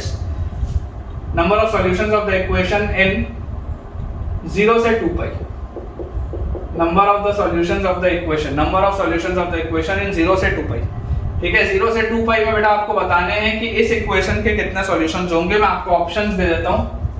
पहला option है 2, फिर है 3, फिर है 4 और last option है 5। 2, 3, 4 एंड 5, ये बेटा अपने पास 4 ऑप्शंस दिए। अच्छा सवाल है, इंपॉर्टेंट सवाल है, थोड़ा सा इसका अप्रोच अपने को बेटा ध्यान से देखना पड़ेगा। देखिए पहला वाला टर्म तो मैं आपके लिए एज इट इज लिख देता हूं, 3 raise to the power sin 2x plus 2 cos square x हमको दिया हुआ है। 3 raise to the power sin 2x plus 2 cos square x हमको ये दिया हुआ है। अब इसके बाद बेटा ऐसा आप कर लो, चलो ये जो 2 cos स्क्वायर x है, इस 2 cos स्क्वायर x को क्या मैं 1 प्लस cos 2x लिख सकता हूं क्या? 2 cos स्क्वायर x को मैं 1 प्लस cos 2x लिख सकता हूं, कोई दिक्कत की बात नहीं। ठीक है, plus 3 raise to the power क्या लिखा हुआ है 1 minus sin 2x, 1 minus sin 2x और प्लस लिखा है 2 sin square x। 2 sin square x क्या होगा, 2 sin square x will be 1 minus cos 2x। 2 sin square x क्या आ जाएगा 1 माइनस cos 2x, यही होगा। इसकी वैल्यू दी हुई है 28। इसको बेटा अगर हम थोड़ा सा रीअरेंज तो मुझे बेटा इसमें ये चीज समझ में आती है कि इसको हम देखो किस तरीके से लिख सकते हैं। आपके पास ये 1 माइनस sin 2x लिखा हुआ है प्लस 2 sin स्क्वायर x है, 2 sin square x is 1 minus cos 2x। इसको बेटा देखो आप ऐसे लिख लो, this is 3 raise to the power 1 plus sin 2x plus cos 2x, इसको आप एक साथ रहने दो, और plus 3 raise to the power, यहां पर बेटा अपने को देखो थोड़ा सा मैनिपुलेशन करना पड़ेगा, है ना, यहां पर आपको थोड़ा सा मैनिपुलेशन करना पड़ेगा। क्या मैं आपके लिए मैनिपुलेशन कर रहा हूं, देखिएगा ध्यान से। अगर मैं यहां पर बेटा +1 और -1 कर दूं इसके पावर में बेटा अगर मैं +1 और -1 कर दूं तो मुझे ऐसा दिखाई देता है कि 1 और 1 2 और 1 3, 3 रेज़ टू द पावर 3, और उसके बाद अगर मैं माइनस कॉमन निकालूं तो अंदर देखो क्या लिखा है, माइनस कॉमन निकालते ही अंदर भी यही चीज लिखी है 1 plus sin 2x plus cos 2x। देख लो बेटा ध्यान से, थोड़ा सा मैनिपुलेशन किया, इंपॉर्टेंट स्टेप है, क्रिटिकल स्टेप है, सार लगा दे रहा हूं, क्रिटिकल स्टेप है। यहां पर मेरे पास आया 1 plus sin 2x plus cos 2x, यहां पर भी बेटा 1 plus sin 2x plus cos 2x बनाने के लिए मैंने 1 ऐड किया, 1 सब्ट्रैक्ट किया, तो ये जो ऐड वाले 1 थे टोटल उसको अपन ने 3 कर दिया, और जो माइनस वाली चीजें उनमें से माइनस कॉमन लेके अंदर वही चीज बना ली जो यहाँ लिखी हुई, सेम चीज अपन ने बना ली। अब अगर हम let 3 raise to the power 1 plus, या ऐसा लिख लो, लेट हाँ ऐसे लिख लो 3 raise to the power 1 plus sin 2x plus cos 2x। देखो आप इस चीज को बेटा समझ रहे होगे कि मैं आपके सामने सॉल्व कर रहा हूँ। समझो इस बात को। कई सारे टीचर्स क्या होते हैं बेटा, रट रटा के आते हैं और एज इट इज लिखते जाते हैं। आप देख रहे होगे कि मैं भी कई बार आपके सामने इसको सॉल्व कर रहा हूँ, अटक रहा हूँ, फिर उसको करेक्ट कर रहा हूँ। इसका मतलब क्या है? इसका मतलब ये है कि मैं भी अपना माइंड अप्लाई कर रहा हूँ ना साथ साथ में। रट्टा मार के मैं भी थोड़ा ना बैठा हूँ कि ये लिख देना है और कितना रट लोगे, समझ रहे हो? तो आप भी बेटा अपने कंसेप्ट पे भरोसा रखिए। कंसेप्चुअली अगर आप स्ट्रांग होंगे ना तो कोई भी सवाल आपसे बन जाएगा, कोई बात ही नहीं है उसमें। तो अगर बेटा मैं 3 raise to the power 1 plus sin 2x plus cos 2x को मान लेता हूँ y, तो यार ये देखो ये क्या लिखा हुआ है, this is y plus 3 cube is 27 और इसको आप लिख लो नीचे by 3 raise to the power y। देखो इसको एक स्टेप और लिख देता हूँ ताकि आपको समझ में आए।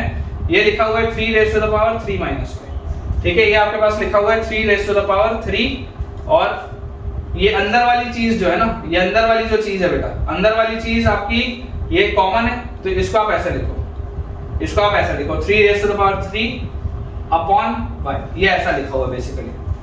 देखो ध्यान से 3 क्यूब, ठीक है? 3 क्यूब मैंने वही लिख दिया और नीचे आ जाएगा 3 की पावर ये पूरी चीज, क्योंकि ये माइनस साइन के साथ है, माइनस साइन के साथ है तो ये नीचे आ जाएगा, ठीक है? तो यहां से बेटा आ गया y plus 3 cube by y is equal to 28। ये आपके पास आ जाएगा। आप चाहें तो आराम से बेटा इत्मीनान से घर पे इसको ट्राई कर सकते हैं। सिंपल सा यार ये एक्सपोनेंट का मैंने रूल लगाया है।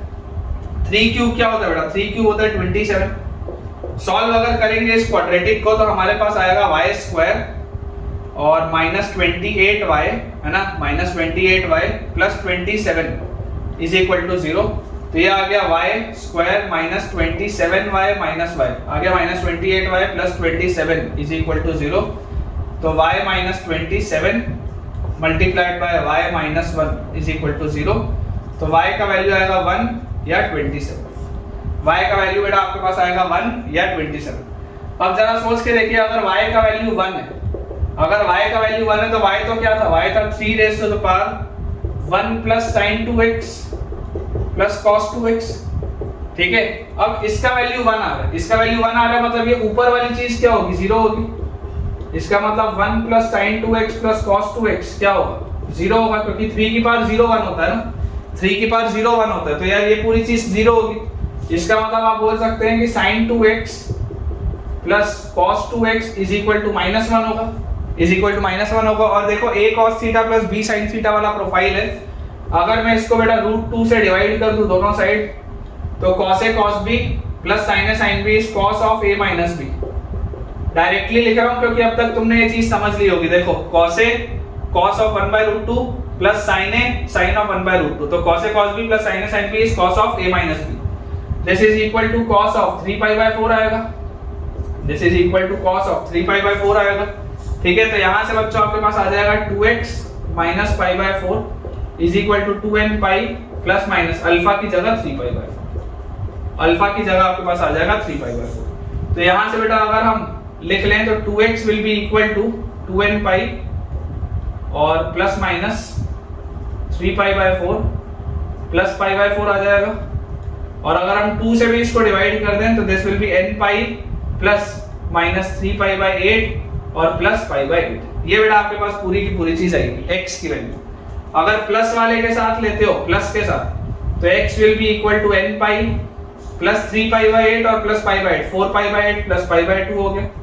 अगर बेटा माइनस के साथ लेते हो तो x is equal to n pi minus 3π/8 और प्लस π/8, मतलब माइनस 2π/8, मतलब कि माइनस π/। ये आपके पास बेटा देख लो 2 आंसर्स आ रहे, ठीक है? अभी नंबर ऑफ सॉल्यूशंस निकालेंगे, लेकिन ये 2 आंसर्स तो हमारे पास आ रहे हैं। इसके अलावा हमारे पास देखो एक चीज और है, उसको अपन यहाँ पर कर लेते हैं। एक चीज और बेटा उसको यहाँ पर कर लेते हैं। y की वैल्यू 1 के लिए मैंने सॉल्व किया, y की वैल्यू 27 भी हो सकती है। तो अगर y की वैल्यू 27 है तो y बेसिकली क्या था? 3 raise to the power 1 plus sin 2x plus cos 2x, इसकी वैल्यू होनी चाहिए 27। तो यार ये 27 तो क्या है? 3 क्यूब है, मतलब 3 will be equal to, 3 cube है ना, तो 3 will be equal to 1 plus sin 2x plus cos 2x। तो यार यहां से मेरे पास sin 2x plus cos 2x का वैल्यू क्या आ रहा है? इसका वैल्यू 2 आ रहा है। जरा सोच के बताओ, क्या sin 2x plus cos 2x का वैल्यू कभी भी 2 हो सकता है क्या? सेम आर्ग्यूमेंट है, सेम आर्ग्यूमेंट है 2x का, तो sin प्लस cos का वैल्यू मैक्सिमम क्या होता है? √2, इसका मैक्सिमम वैल्यू होता है √2। तो यहाँ से तो बेटा आपको कोई सॉल्यूशन नहीं मिलेगा, ये y इक्वल टू 27 वाली चीज से तो आपको बेटा कोई भी सॉल्यूशन नहीं मिलेगा, जो मिलेगा वो यहीं से मिलेगा। अब n की वैल्यू रखना चालू करते हैं। देखो अगर आप n की वैल्यू बेटा 0 रखोगे तो 0 रखते ही आपको मिलेगा पाई प्लस पाई बाय 2, और उसके बाद n की वैल्यू अगर आप 1 रखोगे तो आपके n की वैल्यू अगर आप 0 रखोगे बेटा तो 0 में मिलेगा पाई बाय 2, 1 रखोगे तो pi plus pi by 2 3 pi by 2, और 2 रखोगे तो फिर आप 2 पाई से बाहर हो जाओगे, तो यहाँ से तो 2 मिल गए। यहाँ पर अगर आप बेटा n की वैल्यू 0 रखोगे तो माइनस पाई बाय 4 मिलेगा, जो मेरे काम का नहीं है, इंटरवल के बाहर। अगर मैं n का वैल्यू 1 रखूंगा तो pi minus pi by 4 is 3 pi by 4, ये एक आंसर आएगा अपने पास, ठीक है। और उसके बाद अगर बेटा अपन n की वैल्यू 2 रखेंगे, 1 के बाद अगर 2 रखेंगे 2 pi minus pi by 4, that will B 7 pi by 4, that will B 7 pi by 4। तो टोटल नंबर ऑफ सॉल्यूशंस कितने आ रहे हैं? 4। देख लो, pi by 2, 3 pi by 2, 3 pi by 4 और 7 पाई बाय 4। और आप देख भी सकते हैं पूरी चीज में कहीं पर भी ऐसा नहीं होगा कि कुछ भी अनडिफाइंड हो। तो total number of solutions will be 4, ठीक है। टोटल नंबर ऑफ सॉल्यूशन बेटा अपने पास आ जाएंगे 4। अपने पास बेटा नेक्स्ट क्वेश्चन लिखा है, if 0 is less than equal to x is less than equal to 5 pi, ठीक है। अगर x जो है वो 0 से 5 pi के बीच में है, then the equation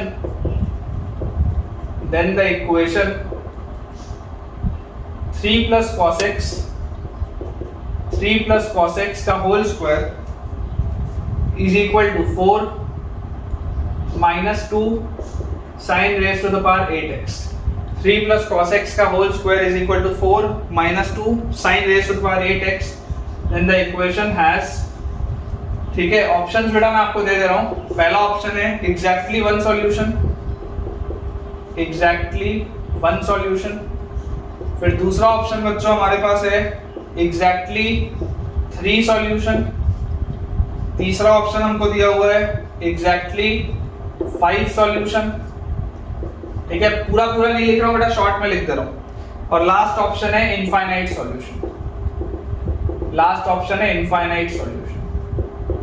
ठीक है। ये अपने पास दिया हुआ है। अब देखिए थोड़ा सा इसमें बेटा दिमाग लगेगा। 0 से 5 पाई में आपसे बेटा इस इक्वेशन के बारे में चर्चा करने बोला जा रहा है, 0 से 5 पाई में। अगर हम थोड़ा सा इसको ध्यान से देखें तो बेसिकली ये लिखा क्या है, 3 plus cos x का whole square is equal to 4 minus 2 sin raised to the power 8x। सोचो इस बात को कि यार इतना बड़ा पावर साइन का लगाया हुआ है, इतना बड़ा पावर सॉल्व तो नहीं करा रहा होगा कोई भी बच्चा। बेटा इस बात को ऑब्जर्व करो कि सॉल्व तो नहीं करना होगा, ये बात तो श्योर है। पावर 8 को कैसे सॉल्व करोगे यार, कितना सिंप्लीफाई करोगे, कितनी बार डबल एंगल बनाओगे, संभव नहीं है। तो वो अप्रोच पे आप मत जाइए, कुछ और सोचिए, ठीक है। क्योंकि अभी आपको ये चीज पता है कि बाउंडनेस में करा रहा हूं तो आप बाउंडनेस ही लगाओगे, लेकिन अदरवाइज आप सोच के देखो जब एग्जाम में ऐसा सवाल आएगा तब तुमको थोड़ा ना सपना आएगा कि बाउंडनेस टॉपिक का है, तुम्हारे लिए तो एक नॉर्मल सा सवाल है। तो तुमको सोचना पड़ेगा, क्या सोचना पड़ेगा कि यार कुछ तो इसमें अलग होगा ना, कुछ तो अलग होगा, जबरदस्ती ये थोड़ा ना करा रहा होगा। तो देखो अप्रोच समझो बेटा, LHS आप देखो, LHS आपके पास लिखा हुआ है 3 plus cos x का होल स्क्वायर, ठीक है। 3 plus cos x का होल स्क्वायर। मैंने बेटा आपको रेंज निकालना सिखाया है, छोटे छोटे फंक्शंस का रेंज कैसे निकालते हैं मैं आपको निकालना सिखाया हूं ट्रिग्नोमेट्री में, कंपाउंड एंगल्स में। जरा आप सोच के देखो इसकी मिनिमम वैल्यू क्या होगी, जब cos x की वैल्यू -1 होगी तो 3 - 1 मतलब 2 का स्क्वायर 4 आएगा इसका मिनिमम वैल्यू। और इसका मैक्सिमम वैल्यू क्या होगा, मैक्सिमम वैल्यू जब cos x का वैल्यू 1 होगा तो 3 + 1 4 का स्क्वायर 16 आएगा इसका मैक्सिमम वैल्यू। ये बात तो आती है समझ में। 4 आएगी at cos x is equal to -1 और 16 आएगी at cos x is equal to 1। ये बात श्योर है। देखो 0 रखोगे तो इसकी वैल्यू क्या आएगी, 9 आएगी बीच में उसके। तो 4 और 16 इसका रेंज आ रहा है ना। LHS 4 से 16 के बीच में घूमेगा LHS। RHS देखो ध्यान से, RHS आपके पास लिखा हुआ है 4 - 2 sin raised to the power 8x। 4 - 2 sin raised to the power 8x। जरा सोच के देखो sin x का even power, sin square x, sin की पावर 4x, sin की पावर 6x, sin की पावर 8x, इवन पावर कहां से कहां मूव करते हैं, 0 से 1। sin x -1 से मूव करता है बेटा। sin x की वैल्यू -1 से 1 होती है, -1 से 1, लेकिन उसके even powers power 2, power 4, power 6, power 8, power 10, power 1000, ये सारी चीजें किस में मूव करेंगी? 0 से 1 में। मतलब ये वाली जो चीज है बेटा, ये वाली चीज आपकी मूव कर रही होगी 0 से 1, इतना सा बस, सिर्फ ये इतना सा sin की पावर 8x 0 से 1 में मूव कर रहा होगा। तो जरा सोच के देखो इस पूरे की मिनिमम वैल्यू क्या होगी? मिनिमम, तो यार ये पूरा मिनिमम कब होगा? जब sin x मैक्सिमम होगा 1, तो 4 - 2, 2 इसकी मिनिमम वैल्यू आएगी। और ये पूरा मैक्सिमम कब होगा? जब sin x मिनिमम होगा। मिनिमम क्या होगा? sin x 0, तो आपके पास 0 हो जाएगा। तो ये 2 से 4 मूव कर रहा है। मतलब क्या है? LHS मूव कर रहा है 4 से 16, RHS मूव कर रहा है 2 से 4। दोनों में कॉमन क्या है? दोनों में कॉमन सिर्फ 4 है, सिर्फ ये 4 कॉमन है बेटा दोनों में। देखो ध्यान से, LHS जो है वो 4 से बड़ा है हमेशा, 4 से 16 के बीच में। RHS जो है वो हमेशा 4 या उससे छोटा है, 2 से 4 के बीच में। तो दोनों अगर इक्वल हैं तो दोनों इक्वल कौन सी वैल्यू पे हो सकते हैं? केवल 4 पे। इसका मतलब क्या हो गया? सवाल हो गया 3 + cos x = 4, 3 + cos x का स्क्वायर = 4, और 4 - 2 sin raised to the power 8x = 4। ये सवाल हो गया आपके पास। तो अगर ये सवाल हो गया तो देख लो आप, इसकी वैल्यू बेटा किस में आती थी? इसकी वैल्यू 4 आती थी जब cos x की वैल्यू क्या होती थी? -1। इसकी वैल्यू 4 आती थी जब cos x की वैल्यू होती थी -1, तो cos x तो आ गया -1 के बराबर, एक इक्वेशन। इसकी वैल्यू 4 के बराबर कब होगी? जब sin x की वैल्यू 0 हो, जब sin x की वैल्यू 0 हो। तो आप देख लो sin x की वैल्यू 0 मतलब x = n पाई, cos x की वैल्यू -1, तो -1 के लिए आप इसको लिख सकते हैं क्या? cos पाई, और x will be equal to 2n pi plus minus alpha, मतलब प्लस माइनस पाई। ठीक है, n की वैल्यू बच्चों अगर आप 0 डालेंगे तो यहाँ से मिलेगा 0, 1 पे पाई, 2 पे 2 पाई। आपको 0 से 5 पाई के बीच में चर्चा करनी है, 3 पे 3 पाई, 4 पे 4 पाई, 5 पे 5 पाई, यही आपको मिलेगा। और यहाँ पर बेटा अगर आप n की वैल्यू 0 डालेंगे तो 0 डालते ही आपको मिलेगा पहले तो पाई, माइनस पाई तो आप लेंगे नहीं, इस रेंज में नहीं है, इस वैल्यू सेट में नहीं है। n की वैल्यू 1 डालेंगे तो 2 पाई माइनस पाई, तो पाई, 2 पाई प्लस पाई तो 3 पाई। n की वैल्यू 2 डालेंगे तो 4 पाई प्लस पाई 5 पाई, और 4 पाई माइनस पाई तो 3 पाई दोबारा आ गया, लिखने की जरूरत नहीं। तो यहां से आपके पास सिर्फ 3 वैल्यूज आ रही है। देखो ये दोनों एक साथ होना चाहिए ना, एंड है, और की बात नहीं हो रही है। ये भी होना चाहिए और ये भी होना चाहिए, इसको भी 4 के बराबर होना है, इसको भी 4 के बराबर होना है। इधर भी cos x की वैल्यू -1 चाहिए, इधर भी sin x की वैल्यू 0 चाहिए। तो दोनों में कॉमन क्या है? जितना दोनों में कॉमन होगा वही आंसर होगा। तो कॉमन वैल्यूज तो यार सिर्फ 3 है, पाई, 3 पाई और 5 पाई, पाई, 3 पाई और 5 पाई, सिर्फ 3 कॉमन वैल्यूज है। इन्हीं 3 कॉमन वैल्यूज के लिए ये भी 4 आएगा, ये भी 4 आएगा, तो answer will be exactly 3 solutions. ठीक है, answer will be exactly 3 solutions. Star लगा लेंगे बेटा, अच्छा सवाल है। ठीक है, थोड़ा सा भी अगर बेटा कॉन्फिडेंस इंप्रूव हो रहा है, इंक्रीज हो रहा है, तो मुझे आप कमेंट से बताइए, क्योंकि आपके बेटा कमेंट्स पढ़ के मेरा कॉन्फिडेंस इंक्रीज होता है ना। तो मैं तुम्हारा कॉन्फिडेंस इंक्रीज कर रहा हूँ, तुम मेरा करो अपने बेहतरीन कमेंट्स को कमेंट सेक्शन में ड्रॉप करके। अगर आपको अच्छा लग रहा है, पसंद आ रहा है लेक्चर, तो मुझे जरूर कमेंट करके आप बेटा इस बात को बताइए। अगला बेटा अपने पास सवाल लिखा है, number of solutions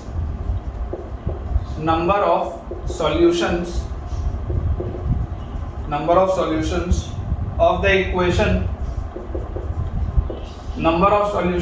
equation in the interval 0 से 2 pi, in the interval 0 से 2 pi, number of solutions of the equation in the interval 0 से 2 pi is dash। इक्वेशन बेटा मैं आपको दे देता हूं, sin 5x/2 minus sin x/2 is equal to 2। sin 5x/2 minus sin x/2 is equal to 2। Options हैं 0, 1, 2 and more than 0, 1, 2 and more than 2। ये बेटा आपने पास सवाल दिया है कि आपको इसके नंबर ऑफ सॉल्यूशंस बताने हैं। ठीक है, थोड़ा सा अच्छा सवाल है, अच्छा तो मतलब क्या है, आसान ही है लेकिन इंपॉर्टेंट। ठीक है, देखो sin of 5x/2 minus sin of x/2 is equal to 2 बेटा मेरे पास लिखा है। नॉर्मली किसी बच्चे को देख के sin c minus sin d लगाने की इच्छा होती है, तो अगर बेटा हम sin c minus sin d की बात करें तो sin c minus sin d आपको क्या रिजल्ट देगा? 2 cos c plus d/2 तो c plus D by two आप बेटा जैसे करेंगे तो c plus D by two, two cos c plus D by two into sine c minus D by two, तो c minus D by two, this is equal to 2। ये आपको बेटा दिया हुआ 2 cos c plus D by two into sine c minus D by two, sine c minus sine. तो यहां से बेटा आपके पास आ गया 2 cos 5x बाई टू और x by two, 6x by two is 3x, तो आ जाएगा 3x by two into sine of 5x by two minus x by two is 4x by two which is 2x by two is x, this is equal to 2 से बेटा ये 2 गया, तो आपके पास आ गया sin x into cos of 3x by two is equal to 1। अब जरा सोच के बेटा मुझे बताना कि अगर ये रिलेशन मेरे पास आया that sin x into cos of 3x by 2 is equal to 1, तो यार ये तो बेटा सीधी सी बात हो गई ना कि sin x को भी 1 होना पड़ेगा और cos of 3x by 2 को भी 1 होना पड़ेगा। क्यों 1 होना पड़ेगा? क्योंकि अगर मान लो ये कोई भी फ्रैक्शन हुआ, मान लो अगर ये कोई भी फ्रैक्शन हुआ, तो अगर बेटा ये 1 से छोटा होगा तो ये 1 से बड़ा हो जाएगा। भाई दो चीजों का प्रोडक्ट, दो चीजों का बेटा अगर प्रोडक्ट 1 आ रहा है तो एक नंबर 1 से छोटा होगा तो दूसरा 1 से बड़ा हो जाएगा ऑटोमेटिकली। अगर दो नंबर्स का प्रोडक्ट 1 है तो अगर एक 1 से छोटा हुआ तो दूसरा ऑटोमेटिकली 1 से बड़ा हो जाएगा। क्या इनमें से कोई भी नंबर 1 से बड़ा हो सकता है क्या? नहीं हो सकता। तो मजबूरी है दोनों की बाउंडनेस की वजह से कि मजबूरी है दोनों की 1 होना पड़ेगा दोनों को। तो अगर दोनों को 1 होना पड़ेगा तो sin x की वैल्यू 1 होगी and cos of 3x by 2 की वैल्यू भी 1 होगी। तो sin x की वैल्यू 1 कब होती है? पाई बाई 2 पे होती है। क्या पाई बाई 2 पर ये 1 है क्या? cos of 3 पाई बाई 4 आएगा, ये 1 है क्या? ये तो नहीं है 1। क्या ऐसा कभी भी कॉमन कुछ भी आंसर आएगा क्या कि ये दोनों 1 हो जाए एक साथ? देखो आप समझने की देखो कोशिश करो, आप बच्चों समझने की कोशिश करो। sin x की वैल्यू 1 लिखा हुआ है, मतलब इसको आप क्या लिख सकते हैं? चाहो तो आप इसमें लिख लो n pi plus minus 1 raise to the power n into pi by 2, या तो वो लिख लो, या जैसा मैंने थोड़ी देर पहले आपको बताया था कंसेप्ट, आप उससे समझो कि आप यहाँ पर देखो इसकी वैल्यू 1 होती है पाई बाई 2 पर, फिर इसकी वैल्यू 1 होती है 5 पाई बाई 2 पर, फिर इसकी वैल्यू 1 होती है 9 पाई बाई 2 पर। मतलब कि आप बोल सकते हैं देखो पाई बाई 2 पर ये 1 हो रहा है, ठीक है, फिर 2 पाई प्लस पाई बाई 2 पर 1 हो रहा है, मतलब कि 5 पाई बाई 2 पर, फिर 4 पाई प्लस पाई बाई 2 पर 1 हो रहा है, मतलब कि 9 पाई बाई 2 पर। तो हम ये बोल सकते हैं ना कि यहाँ से x आएगा 4n plus 1 into pi by 2, है ना। n की वैल्यू आप 0 डालोगे तो पाई बाई 2, 1 डालोगे तो 5 पाई बाई 2, 2 डालोगे तो 9 पाई बाई 2, इस तरीके से। और अगर ये चीज को बेटा मैं यहाँ पर पुट कर दूं कि ये x होना चाहिए, sin x को अगर 1 लाना है तो x ये होना चाहिए। यहाँ पर अगर आप पुट करोगे तो cos of 3 by 2 into x क्या है 4n plus 1 into pi by 2। तो यार ये मुझे क्या मिल रहा है? ये मुझे मिल रहा है cos of 3 pi by 4 into 4n plus 1। ये मेरे पास बेटा आ जा रहा है cos of 3 pi by 4 into 4n plus 1। क्या ये 1 होगा क्या? क्या ये 1 होगा क्या बेटा? ये तो 1 नहीं होगा, ये तो 1 नहीं होगा। क्यों? क्योंकि cos ऑफ 2n पाई 1 होता है, cos of even multiple of pi 1 होता है। तो बेटा ये दोनों एक साथ 1 हो ही नहीं सकते कभी भी। तो अगर ये दोनों एक साथ कभी भी 1 नहीं हो सकते तो इसके नंबर ऑफ सॉल्यूशंस कितने हो जाएंगे? 0। Total number of solutions of this equation will be 0। ठीक है, अगला बेटा सवाल अपने पास लिखा है if 2 sin x plus 7 cos px is equal to 9, if 2 sin x plus 7 cos px is equal to 9 has at least one solution, has at least one solution, then p must be has at least one solution, then p must be, options बेटा मैं आपको दे दे रहा हूं, an odd integer, second option is an even integer, third option बच्चों हमको दिया हुआ है a rational number, और चौथा ऑप्शन बेटा हमको दिया हुआ है an irrational number। ये बेटा अपने पास सवाल है, ठीक है, ये अपने पास सवाल है कि अगर 2 sin x plus 7 cos px is equal to 9 has at least one solution, इसका कम से कम एक सॉल्यूशन है। तो आपसे पूछा जा रहा है कि इसमें क्या चीज ट्रू होगी। अच्छा सवाल है, स्टार लगा लेंगे, अच्छा सवाल है, सीखने को मिलेगा बेटा इसमें कुछ। देखिए एक बार इक्वेशन अगर बेटा मैं ध्यान से देखूं तो मेरे पास लिखा हुआ है 2 sin x plus 7 cos px is equal to 9। अब थोड़ा बेटा बारीकी से सोचो, बाउंडनेस आपको क्लियरली दिखाई दे रही है कि sin x की मैक्सिमम वैल्यू 1 है, cos px की मैक्सिमम वैल्यू 1 है, cos की मैक्सिमम वैल्यू 1 होती है। तो यार जब ये 1 होगा, जब ये भी 1 होगा, तभी तो 9 आएगा आंसर, अदरवाइज तो 9 कभी आ ही नहीं सकता। भाई यहाँ आगे 2 लिखा है, यहाँ आगे 7 लिखा है, इसको मैक्सिमम 1 होना पड़ेगा, इसको भी मैक्सिमम 1 होना पड़ेगा, तभी आंसर 9 आ सकता है, अदरवाइज आंसर 9 नहीं आ सकता। और इसमें तुमको बोल रहे हैं कि इसका सॉल्यूशन है, इसका सॉल्यूशन है, इसका मतलब कि sin x को 1 होना पड़ेगा एंड cos px को भी 1 होना पड़ेगा, मजबूरी है, क्योंकि सॉल्यूशन बोल रहे हैं तो ये वैल्यूज होनी चाहिए। तो अगर बेटा ये वैल्यूज आपके पास होनी चाहिए तो देखो sin x की वैल्यू 1 कब होती है, अभी अभी देखो दोबारा बार बार इसको मैं बना रहा हूं ताकि आपको याद हो, बार बार बना रहा हूं। पाई बाय 2 पर 1 होता है, फिर 5 पाई बाय 2 पर 1 होता है, उसके बाद आप और आगे जाएंगे तो और उसमें बेटा 2 पाई ऐड करेंगे तो 9 पाई बाय 2 पर 1 होता है। ये चीज याद होनी चाहिए, ठीक है, ये बेटा आपको चीज याद होनी चाहिए। देखो ये पाई है, ये 2 पाई है, ये 3 पाई है, ये 4 पाई है, तो 4 pi plus pi by 2 9 pi by 2 पर 1 होता है। तो मतलब यहां से आपके पास बेटा देखो डायरेक्टली लिख रहा हूं x will B 4n plus 1 into pi by 2, directly लिख रहा हूं x will B 4n plus 1 into pi by 2। या आप इसको ऐसा भी लिख सकते हैं, या आप इसको ऐसा भी लिख सकते हैं कि sin x is equal to sin pi by 2, तो x is equal to n pi plus minus 1 की power n into pi by 2। दोनों का मतलब सेम ही, both of them mean the same thing. आप इसमें जब एक एक करके n की वैल्यू डालना चालू करेंगे तो आपको यही वाला अरिथमेटिक प्रोग्रेशन मिलेगा। जैसे जैसे आप इसमें a का बेटा, जैसे जैसे आप इसमें n का वैल्यू डालना चालू करेंगे ना, तो n का वैल्यू डालते ही जो अरिथमेटिक प्रोग्रेशन आपको मिलेगा वो यही वाला मिलेगा जो इस जनरल रिलेशन से होगा। तो ये बात तो समझ में आती है कि आपके पास x की वैल्यू आ गई 4n प्लस 1 पाई बाय 2, है ना। अब इसके बाद cos px भी 1 होना चाहिए, जरूरी है। तो cos px अगर 1 होना चाहिए तो 1 मतलब cos 0। तो यार यहाँ से px का वैल्यू क्या हो जाएगा, इसको आप देखो यहाँ पर अपन ने n में माना है, यहाँ पर कोई और वेरिएबल मान लेते हैं, m मान लो, तो this will B 2m pi. Confusion ना हो इसलिए, क्योंकि अभी मैं दोनों को मिक्स करने वाला हूँ, दोनों को मिक्स करने वाला हूँ, तो कंफ्यूजन ना हो इसलिए px will be of the form 2m pi होना पड़ेगा, क्योंकि cos of even multiple of pi ही क्या होता है, इंटीजर होता है। Sorry, cos of even multiple of pi क्या होता है बेटा, 1 होता है। तो यहाँ पे आ जाएगा देखो m और n दोनों ही क्या है, इंटीजर। m भी इंटीजर है, n भी इंटीजर है। cos of even multiple of pi is always 1। तो अगर px की वैल्यू बेटा 2m पाई है तो p क्या होगा, p will be 2m pi upon x, और x क्या था, x था 4n plus 1, 4n plus 1 into pi by 2, तो पाई और 2 ऊपर आ जाएगा घूम के। देख लो पाई से बेटा पाई कैंसिल आउट हो गया, तो p का वैल्यू क्या आ रहा है, p is 4m upon 4n plus 1, p is 4m upon 4n plus 1।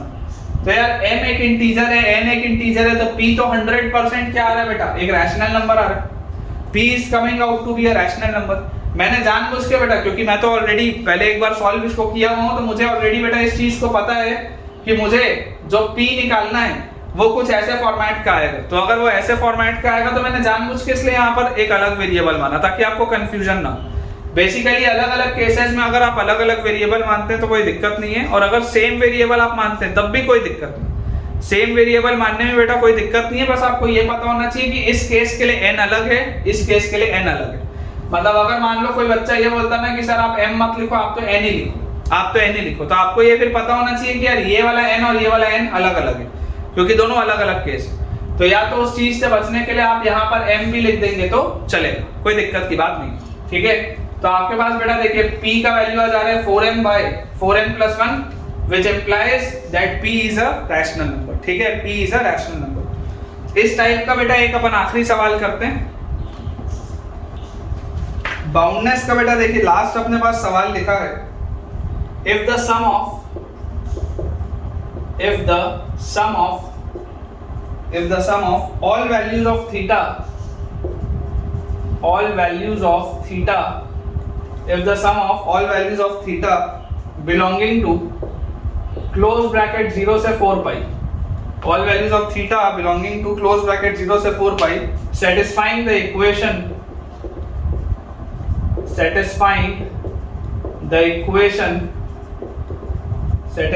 equation 2 plus sin theta multiplied by 3 plus sin theta multiplied by 4 plus sin theta is equal to 6. 2 plus sin theta multiplied by 3 plus sin theta multiplied by 4 plus sin theta is equal to 6. Satisfying the equation is k pi, then k equals dash. k का बेटा आपको value बताना है. Options are 6, 5, 4 and 3. 6, 5, 4 and 3. ये बेटा अपने पास सवाल है. आपको बोला जा रहा है if the sum of all the values of theta belonging to closed interval 0 से 4 pi satisfying the equation, ये आपके पास इक्वेशन है, इसको सेटिस्फाई करते हुए सारी वैल्यूज जो थीटा की आएंगी उनका सम, अगर बेटा k पाई है तो k का वैल्यू आपसे पूछा जा रहा है. अगेन बाउंडनेस का सवाल है, थोड़ा ऑब्जर्व करो, है ना. ऐसी वाली प्रोफाइल हमेशा बाउंडनेस की होती है बेटा, क्योंकि इतना सब मल्टीप्लाई करा के सॉल्व थोड़ा ना कराएगा. जमा जमाया सवाल है, अगर तुम मल्टीप्लाई कर दोगे तो ये तो बेकार सा गंदा सा क्यूबिक बन जाएगा. अभी देखो जमा जमाया सवाल है, आप ऑब्जर्व करो, आप बेटा बाउंडनेस से ऑब्जर्व करो. देखो मैं आपके लिए एक बार सवाल दोबारा लिख देता हूँ. 2 plus sin theta multiplied by 3 plus sin theta multiplied by 4 plus sin theta is equal to 6 लिखा है. बाउंडनेस से बेटा अगर आप देखेंगे sin थीटा का मिनिमम वैल्यू क्या होगा. बाउंडनेस से अगर मैं सोचूंगा तो sin थीटा का मिनिमम वैल्यू -1 होगा. और अगर आप sin थीटा का बेटा मिनिमम रखोगे वैल्यू मिनिमम, तो ये आपके पास आएगा 2 - 1, 3 - 1, 4 - 1, तो ये 1 2 3, तब इसकी वैल्यू 6 आएगी. ऑब्जर्वेशन है, ये मिनिमम होगा तो ये ब्रैकेट मिनिमम होगा, ये मिनिमम होगा तो ये ब्रैकेट मिनिमम होगा, ये मिनिमम होगा तो ये ब्रैकेट मिनिमम होगा. तो ये पूरी चीज की मिनिमम वैल्यू क्या है. इस पूरी चीज की मिनिमम वैल्यू है 6. और अगर sin थीटा की वैल्यू और कुछ भी हुई तो आंसर जो भी आएगा वो 6 से बड़ा आएगा, ये बात भी श्योर. ये मिनिमम, इसकी बेटा मिनिमम वैल्यू क्या है 6. मिनिमम वैल्यू 6 पूरे की. कब आएगी मिनिमम वैल्यू, जब sin थीटा मिनिमम होगा. sin थीटा मिनिमम कब होगा, -1 पे. इसका मतलब कि sin थीटा की वैल्यू क्या होनी चाहिए, -1. तो ये तो बेकार हो गया ना सवाल. अब तो सिर्फ ये रह गया कि यार sin थीटा -1 होना चाहिए, क्योंकि अगर sin थीटा -1 होगा तो ये ब्रैकेट 1, ये ब्रैकेट 2, ये ब्रैकेट 3, 1 * 2 * 3 will be 6. तो ये पूरी चीज will be 6 at sin theta equal to -1. जैसे हम sin थीटा की वैल्यू -1 रखेंगे तो आप लिख सकते हैं sin theta is equal to -1 को हम क्या लिख सकते हैं, -π/2 sin of -π/2. तो यहां से आपके पास आ जाएगा theta is equal to n pi plus -1 की power n into alpha is -π/2. आप चाहे तो ऐसे लिख लीजिए, चाहे तो अरिथमेटिक प्रोग्रेशन बना के लिख लीजिए, आपकी इच्छा. आपको जनरल टर्म जिस भी फॉर्मेट में लिखना हो आप लिख सकते हैं, कोई फर्क नहीं पड़ रहा है. क्योंकि जब आप बेटा आंसर्स निकालेंगे n की अलग अलग वैल्यूज रख के, तो आंसर्स वही आएंगे दोनों जनरल इक्वेशन से. चाहे आप इससे लिखिए, चाहे आप अरिथमेटिक प्रोग्रेशन से लिखिए, आंसर सेम आएंगे. लेकिन इसका अरिथमेटिक प्रोग्रेशन बेटा 4n + 1 π/2 नहीं होगा. क्यों, क्योंकि वो 1 के लिए होता है. ये -1 दिया था, ये -1 दिया था, तो इसको आपको निकाल के देखना पड़ेगा. देखिए बेटा, जैसे आप n की वैल्यू 0 डालेंगे, n की वैल्यू 0 डालते ही ये गायब, -π/2 आएगा आंसर. वो लेना नहीं है क्योंकि -π/2 मेरे पास है नहीं. n की वैल्यू 1 डालूंगा, 1 डालते ही पाई और माइनस प्लस, तो पाई प्लस π/2 इज 3π/2, 1 डालते ही. n की वैल्यू अगर 2 डालूंगा तो 2π, और 2 डालते ही 2π - π/2, अगेन 3π/2 मिलेगा, एक बार लिख चुके हैं. 3 डालेंगे तो 3π + π/2, 3π + π/2 विल बी 7π/2. ठीक है, 3π/2 + π/2 विल बी 7π/2. n की वैल्यू बेटा अगर मैं 4 डालूंगा तो 4π और 4π - π/2, अगेन 7π/2 आएगा. n की वैल्यू 5 डालते ही बेटा देखिए क्या आएगा, 5π, और यहाँ पर आपके पास बेटा आ जाएगा -π/2, 5π + π/2, तो वो तो बड़ा हो गया. और अगर 6 डालोगे तो आपके पास आएगा 6π और -π/2, तो आप 4π के तो बाहर जा चुके हैं. तो सिर्फ 2 ही आ रहे हैं बेटा सॉल्यूशन आपके पास. टोटल नंबर ऑफ सॉल्यूशन 0 से 4π में सिर्फ 2 ही जगह है. इसकी वैल्यू -1 से 2 जगह होगी, एक बार 3π/2 पे और एक बार 7π/2 पे. आप इसको चाहो तो ग्राफ से बेटा ऑब्जर्व कर सकते हो कि ये आपके पास इसका ग्राफ है. ठीक है, ये 0 π 2π 3 पाई और 4 पाई। तो 0 से लेकर 4 पाई तक इसकी वैल्यू -1 एक बार 3 पाई बाय 2 पर होगी और एक बार 7 पाई बाय 2 पर होगी। तो अगर बेटा ये दो है तो आपको बोला जा रहा है sum of all values of theta, दोनों का सम 3 पाई बाय 2 और 7 pi by 2 10 pi by 2 that will be 5 pi. Sum is k pi then k equals k की वैल्यू क्या आएगी बेटा 5 आएगी। देख लो बेटा ध्यान से, k का वैल्यू 5 आएगा। आसान सा सवाल। तो इसके साथ बेटा अपना टाइप 6 खत्म होता है। अब अपने को बेटा टाइप 7 करना, उसमें सिर्फ एक सवाल है, उसके बाद फिर अपना आज का लेक्चर अपन एंड करेंगे। ठीक है बेटा, देखिए लास्ट अपन कर रहे हैं type, that is type 7। Type 7 इसमें सिर्फ एक क्वेश्चन मैं आपको कराऊंगा आज, उसके बाद फिर जितने भी बेटा सातों टाइप के सवाल हैं उसमें जो भी मतलब मुझे और सवाल अच्छे लगेंगे मैं सारे ही कल आपको लेक्चर में करा दूंगा। अपने पास टाइप 7 है solution of trigonometric equation, solution of trigonometric equation, solution of trigonometric equation of the form fx is equal to under root 5x, fx is equal to under root 5x। ठीक है, देखिए सवाल बेटा एक दे रहा हूं मैं आपको, जैसे अगर मान लीजिए question of find the general solution of